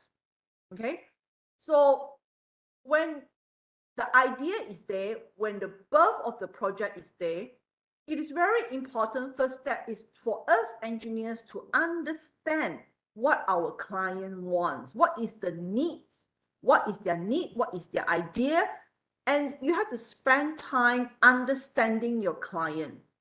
And then this is the part that I was talking about in that management control cycle planning, whereby you need to answer why. This is very important sectors in scope management, which I'm going to cover next week. So why are we doing this project? When you do a project, it's a lot of money. It's not about just 100 ringgit or 200 ringgit or whatever. It's about millions, and many times about hundreds of millions of dollars involved in creating a new product or creating a new project or new facilities to be used. So we need to fully understand what is the purpose that this product is for. What is the purpose of this product and what is it for? So it's very important to let us find the minds of the client, to really understand the client. So when you talk to a client, they tell you, oh, I want let's say you're building a dream house, that is probably easy for us to understand. So why I want to have a dream house, like you talk to me, I'm a client, or we all are the client. We're building our dream house. So it's okay. Our dream house, I want it to have a very, very big backyard. I want it to be very high ceiling. My land is this size, and I want to fit in mostly buildings, for example. I want it to have greens. I want to have plenty of sunlight, you see. So client will tell you ideas like this, which is actually quite abstract. Because most clients, if they know exactly what they want, they won't be engaging a professional. They can do it themselves, honestly. I mean, like, when they want to engage a professional, they want you to pick their brains, ask the right questions, move them in a direction that is correct, you see. So when they talk, you visualize, you will jot down notes and all that. So these are all conceptualization stage. So when you come up with some form of ideas, some form of drawings, it can be a very simple renovation work. It can be like you want to renovate your house, you want to make it to look different. So we kind of like have sketches, have very simple presentation, visualization, simple drawings about what is the idea that they're trying to capture, we're trying to capture the client's idea. Okay, so we at this stage also, when you talk about what the client wants, we try to capture their mind.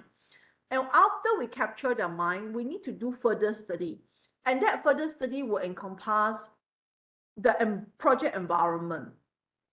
And this project environment is, where is this land? Where is this, what is the current facilities that the client has in her hand? How much money they have? Yeah, we need to know that. What is the budget?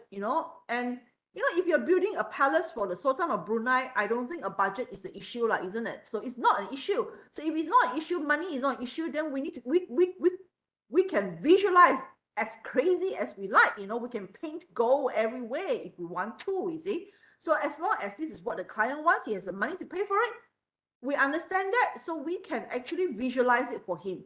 So as engineers, as architects, as QSs, as our job is to visualize what the client wants, you see. So once we understand that, we collect more data. And when we collect more data, it's about the land itself, it's about the law, it's about the environment, it's about the existing existing environment that the project will be in later. You know, for example, if you're building a new plant or new factory or new production line, you need to understand the space in the current factory. You need to understand what the current facilities is like. You need to understand what is the electricity power is like. You know, you cannot build something new and then later on you find that you don't have enough of electricity supply to actually support your new factory or new plant or whatever. Or you want to build a new plant in a new area and then there is no electricity supply, no water supply. So there may be another issue there that you have to solve, you see. So we need to understand, we need to do some preliminary investigation.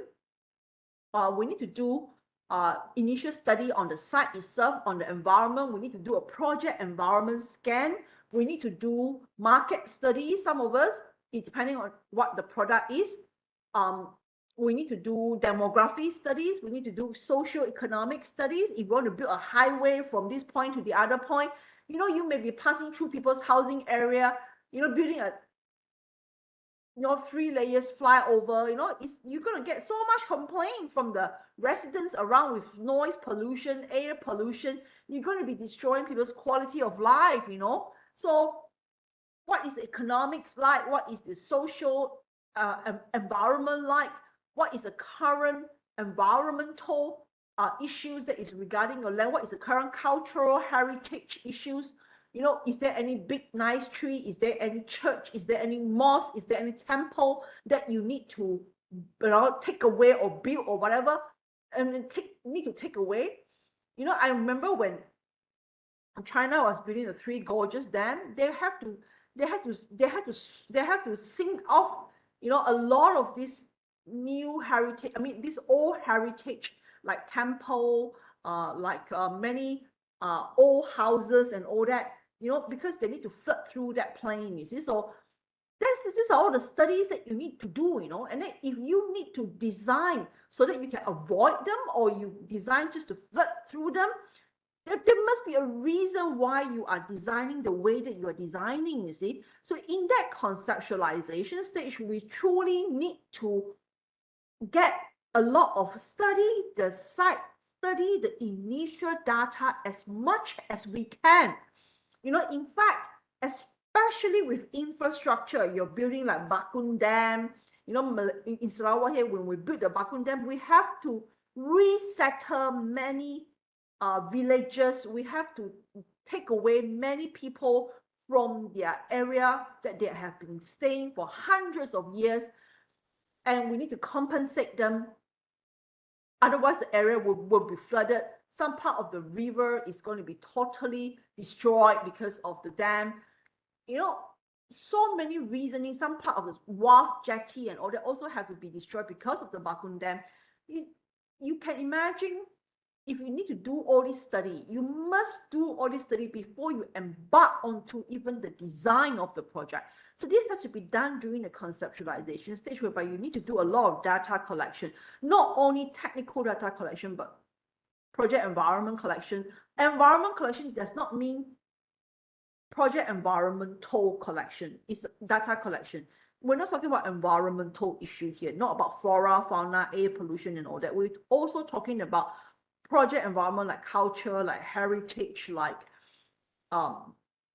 what else, like social, like economics, like political, like law, like land usage and all that. You know, these are all impactful, very, very impactful things that will affect your decision making. By the decision, the stakeholder involved will need to make a lot of decision, and some of them may have to make sacrifices because of your project.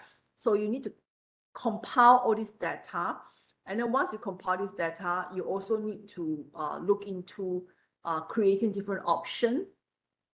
Okay, creating different options. So when we create options, it's about, you know, we want to build a bridge, or you want to do it or not do it. There is an option. So do it and not do it, there's option A and option B already. So what more to say that if you can build 2 lanes, you build 5 lanes, you build 3 layers, you build 5 layers, you build 20 stories, you build 30 stories, you build type, you know, 2 type of houses, you build like semi-D, you build like terrace houses in one site, for example. There's many options available. So option here, we call it feasibility study. So under every option, feasibility studies actually covers two things. Number one, it covers whether the project is feasible. Feasible means not only is technically feasible, it has to be doable. You see, it's like if it's technically not doable, like some site is actually not suitable, then we need to re-look for other sites as well, or re-look for other locations to carry out the project. Then financially, is it feasible? And we need to know whether the project actually bring more benefit rather than cost. What is the cost? What is the benefit? So the options here has to be technically and economically advantageous to the stakeholders. And my stakeholders will also mean the people who are going to be the end users who are going to be affected by the project. Okay, so these feasibility studies will need to be done, and the option needs to be studied. So two areas: technical, economic, money. Economic is money, okay, and technical is technical, like whether it's doable in terms of technical. Okay, so these are things that we need to cover in the feasibility studies. And then we will move into the stage of doing designs, and the project may be now at this point in time there is enough funding, or it's not enough funding, then the client will ask you, maybe you can do some preliminary design for it, like once the option is selected, you can do some preliminary design to give a better idea of what the project is going to cost and how long it's going to take the project to do. And then after that, we will, let's say if we don't have that, it's a very sure thing, then we'll move into final design. Final design, this is called solution development. In IT and other engineering, maybe it's called solution development. In engineering, in civil, it's maybe called design stage. So design stage is about solution finding, it's about problem solving, it's about trying to address and come up with a solution, a design that will actually fulfill the needs of the project, the demands of the project, and also to solve problems that was actually needed to be solved, at the initial stage whereby there's a problem, you see. So it's a need. So we will create things like that at this stage, okay? And then this is the time that you will work out on this is the part that your project components will come out, the design will come out, the design components will come out, and then later stage in scope planning, we'll be looking at the work breakdown, what activities that needs to be done, what is the scope of work that needs to be done in order to create these components and subcomponents for the project. You understand? And then, so if we move on to detailed design, this is the part that we will do detailed design. And then after that, we will do execution work. So execution is the part that you coordinate, you control the construction, the implementation of work. Then there's a lot of monitoring and controlling, checking, tracking, and all that available.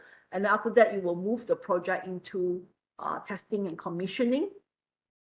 And then operation. After this, you will test the product, commission the product, and then after that, you will go through the cycle. You will actually look into the different, test it out, run it through a few months or a few days, and then if it's okay, everything is okay, pass the testing, pass the commissioning stage, then we will put the product into operation. And this is where your operation and maintenance will come into, and then move on later on to, say, at the end of the project life cycle, whereby the project is actually over. It served the purpose already. We don't use it anymore. We may build a new bridge, we may build a new road, we may build a new flyover, we may build a new airport. And this is the part that the project will change its purpose and change direction. So then that's the end of the project life cycle. And when we look at the project life cycle, this is a very, very simplified version of a project life cycle, because I believe that you have done this before in your undergraduate studies, so we really don't need to go into too much detail. So you can see that during the project conceptualization stage, what body of knowledge is very, very important. You know, talk about conceptual needs and ideas. We talk about stakeholder management. We talk about scope management, very important. We also talk about feasibility studies, that data collection and all that. So this is all about scope management. We also will be looking at design management. We also will be looking at intellectual properties as well. Some solutions, maybe, you know, you can just buy some solution off, you know, you like buy a new software guy, you know, buy a new program guy, you know, or you can buy a new idea guy. You really don't have to create your own product. That could be one of the solutions, you see. So then we're talking about IP management. We're talking about, you know, management of intellectual properties like patent, like copyright and all that. So this body of knowledge that is needed for this time, it will be something like that. Of course, at this time, the preliminary design, the preliminary costing, cost management will come into picture as well, very much coming into the picture as well.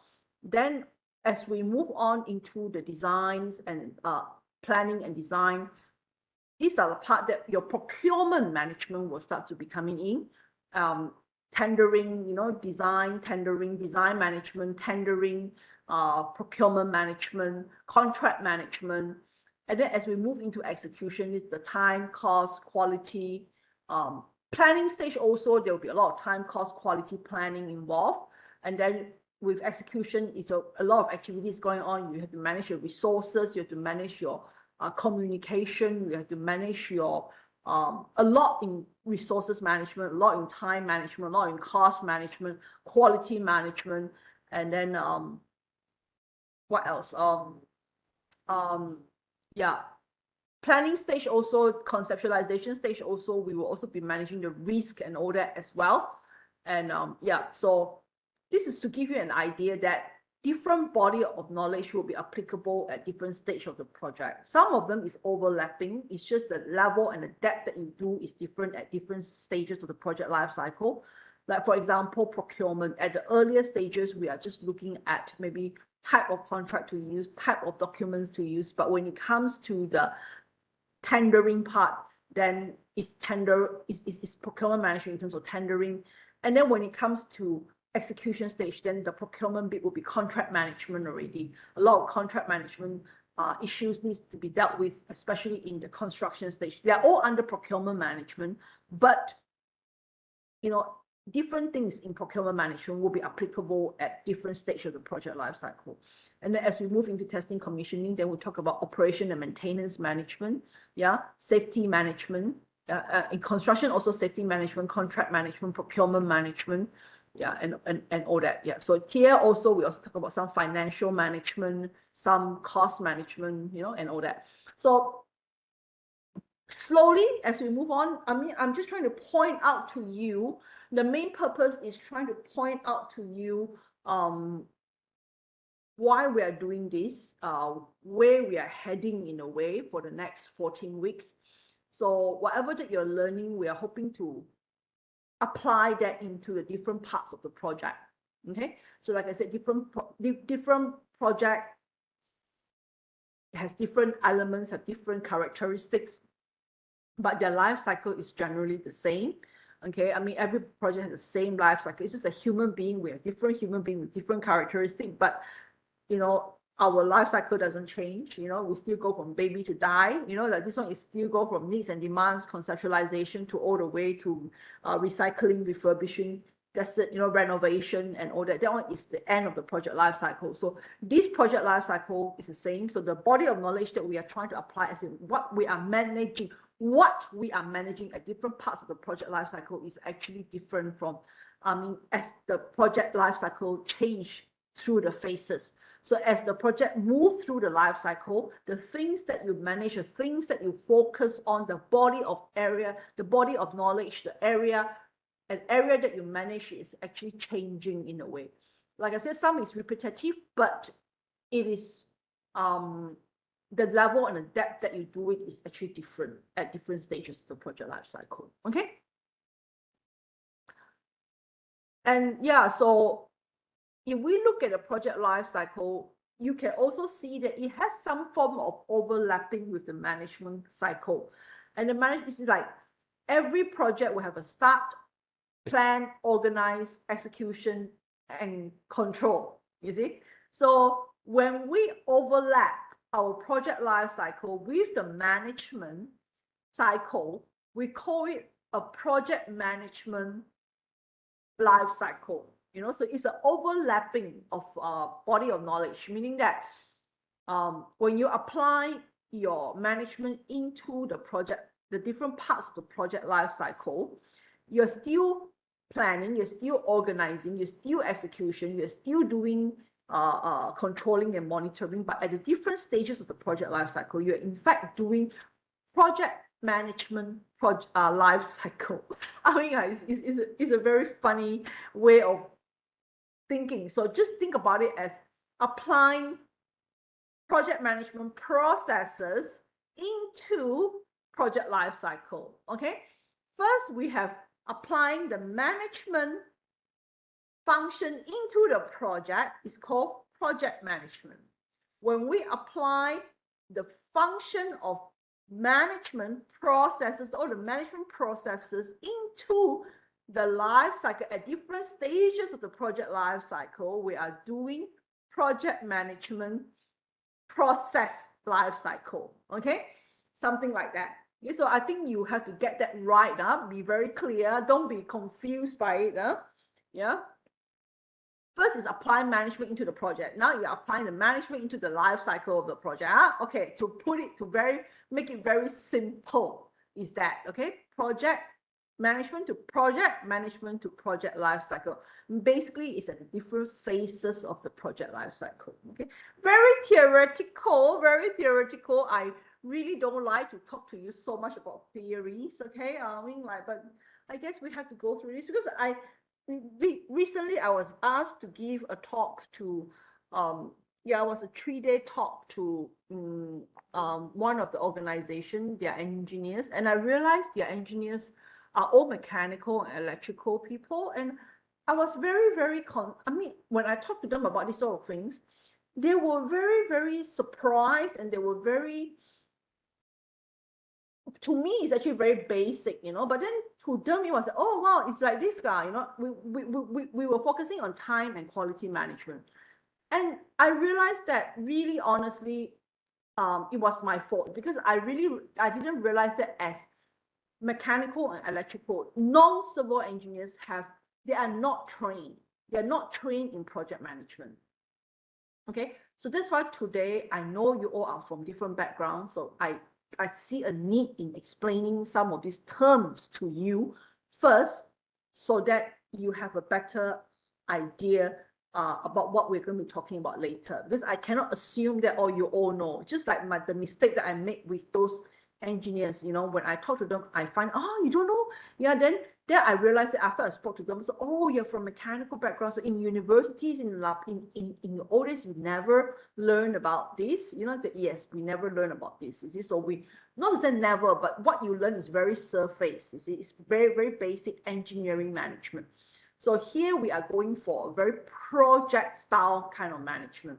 So these are all the basic terminologies that you have to be very clear, very good with before we can proceed to other more heavy kind of things later on. Okay, so forgive me for those people who are actually already know all this, but I'm sure there are some who are a bit blur about this. So this is about product and project, the difference between product and project. Do I really need to talk to you about this? Yeah, because I think project and product is different in a way. Yeah, product life cycle, a product itself is actually, like I say, you know, it's a final concrete thing, you know, and project usually is many elements, many components in that sense, many sub-components, many activities, whereby product is like to create that product. But every project will also aim to create a product as well, okay? Like an airport is a product if you look at it, but this is a product with many components, with many activities needed to create that product. So we call that project. whereby a product itself usually is simpler, it's actually more straightforward, it's actually going through development, usage, operation, and also then you don't use it. Like a phone is a product, a computer is a product, a software is a product. Okay, so I hope you can see the difference here. But like I said, I will use the word product and project interchangeably, but they will be the same thing. Okay, when we talk about scope management, we talk about work project development, product development. So it's similar, actually, very similar. Okay. So a product can have multiple or single projects. Okay, and a product life cycle is no longer than the product life cycle is no longer than the project life cycle. So there's a difference, some differences here. And the last bit that I want to cover with you is this, these management processes are this, again, planning, execution, monitoring, closing. These are the same thing as what I spoke to you about just now on the functions of management.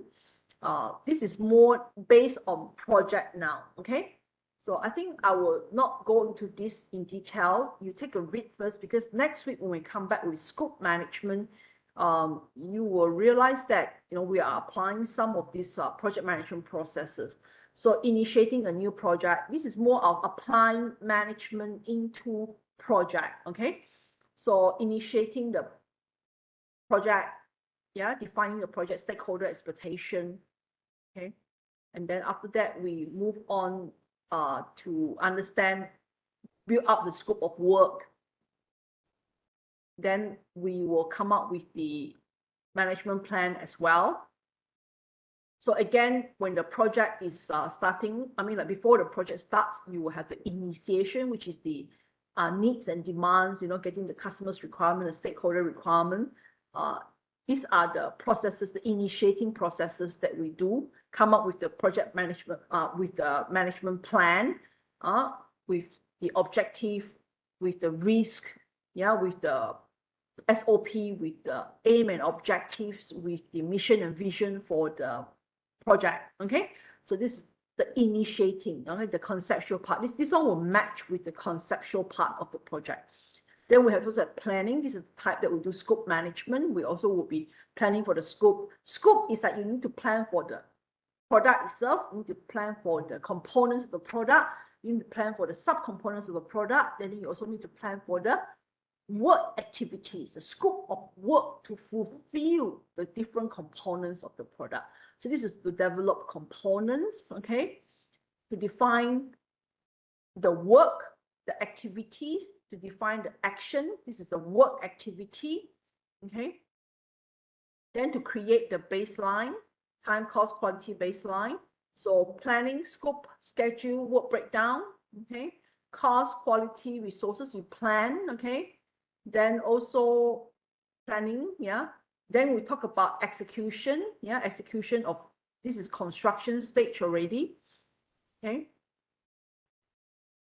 So you direct, you manage, you coordinate, you manage the quality, you manage the time, you manage the cost, you manage the resources as well. Then number 4, managing the resources. Okay, you manage your team, you manage your communication. So this is what I've been trying to tell you. At different stages of the project life cycle, you do different things in a way. Okay.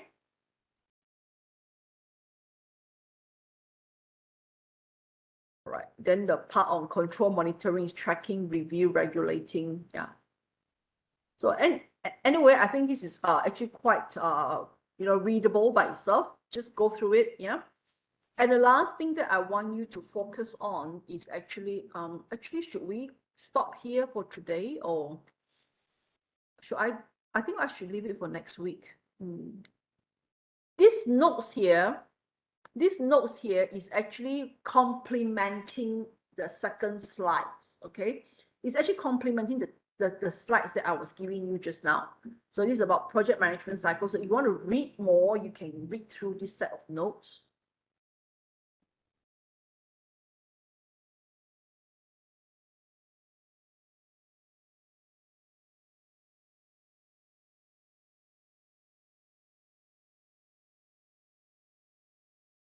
Yeah.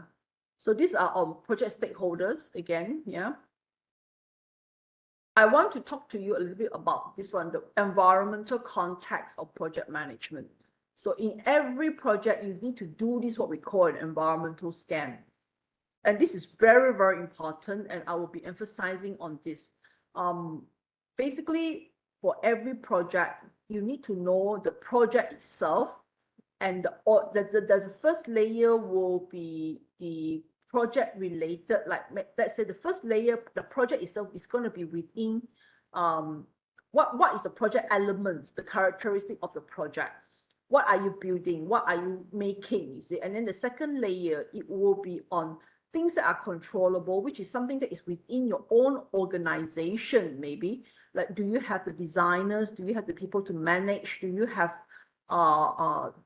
do you have the resources? Do you have the money? Do you have the sponsors? You know, so these are in the more controllable region, and then other region that as third layer, it will be influenceable, meaning that, you know, maybe the authority, maybe the government, maybe the policies in the government, maybe the project environment. I mean, like as in the social, the people, the local in the areas, you know, the unions, the contractors, all these are actually slowly going out. You know, all this will influence your decision making when you're trying to create a project later.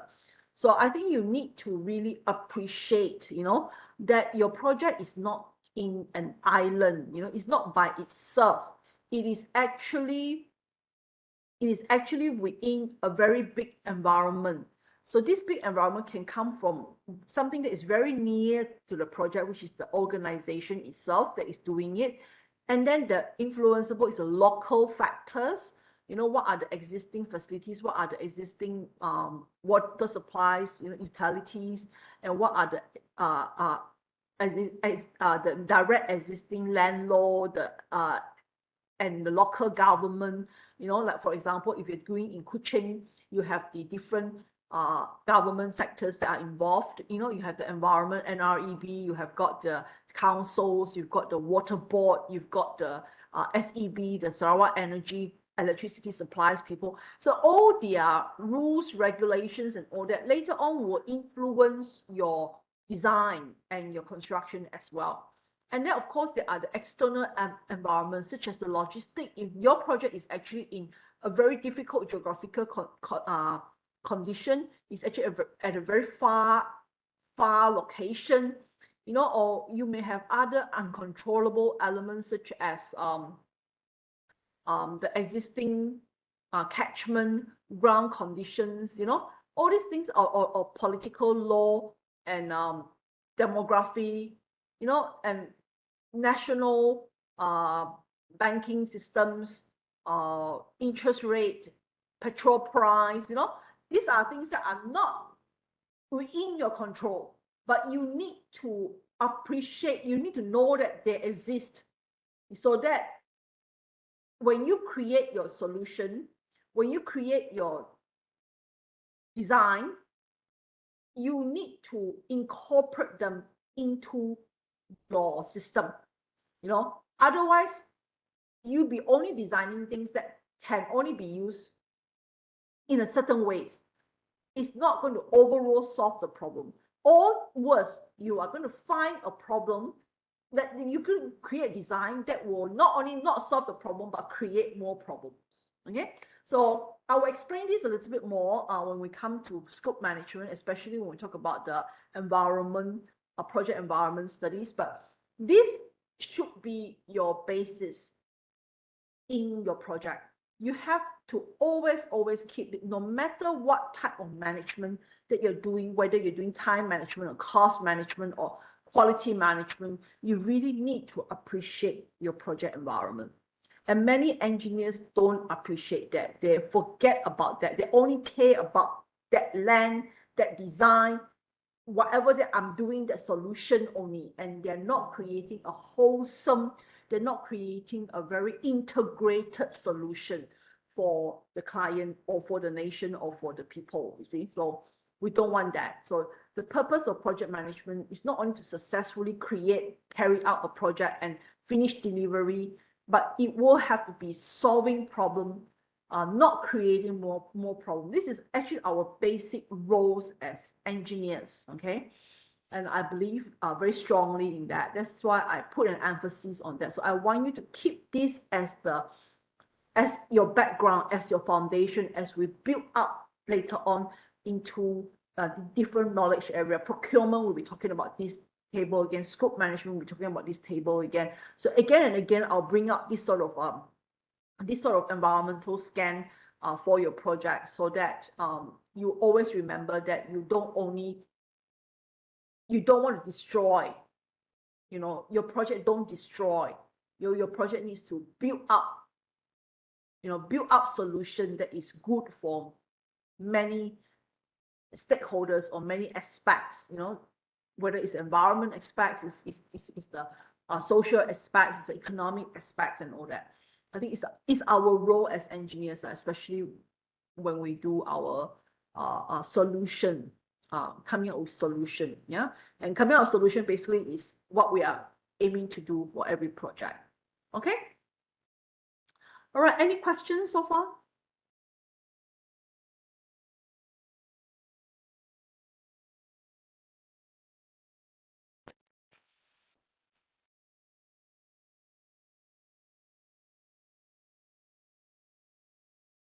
You're all seeing the slides, huh? Yes, yes. Okay. Let me do the QR. Okay. Are you guys okay? Are you still alive?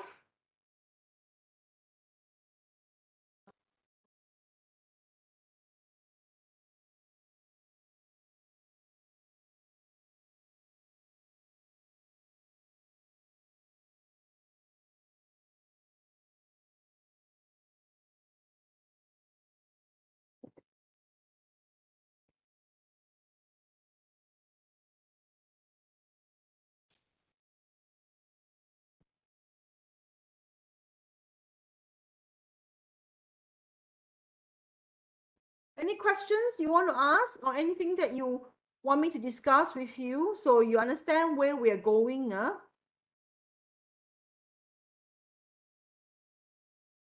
Specifically in project management, I'm trying to set the direction for you all here.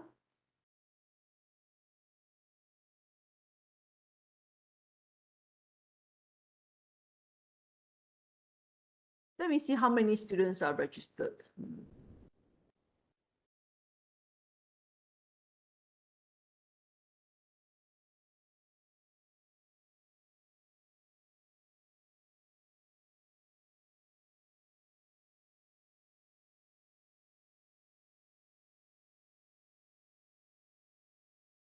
How come so quiet? Huh? I feel like I'm talking to myself,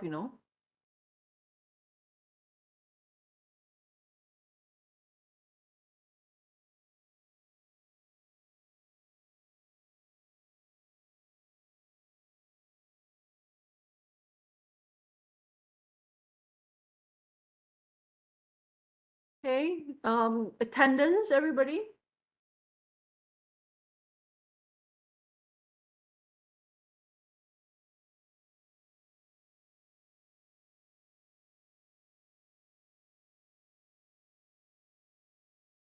Thomas, your flight landed already, Thomas? Yes, doctor. Finally, thank you. So I don't need to do manual for you, huh? No need. Thank you. Thomas, you're a civil engineer, right, Thomas? Yes, correct, doctor.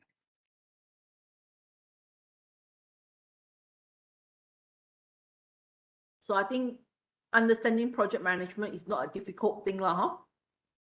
Yeah, should be okay. That should be okay. Only 9. Our friend from China, have you got your student ID? Zhao Xinping? And anyone who can't do QR attendance, Hello? You know, if you can't do QR attendance, you can give me your student number now. I can key in for you. You can't scan because you're using a phone. Amalina, just wait a second, okay? BB scan already 10, okay? 210. It's very difficult for me to. Can you read it for me later because it's very difficult for me to change. Or you text Okay, me, Amalina. Okay, can I speak the number to you, doctor? Can. Let me go out first, huh? Okay. How do I close this thing? Okay, right.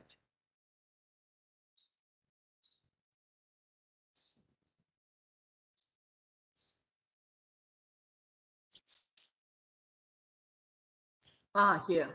Okay. No need. I just set for you. Okay, thank you, doctor. Okay. Xing Ping, I just set for you, huh? This is your attendance, huh? Are you okay? So quiet. All right. So all in already, yeah?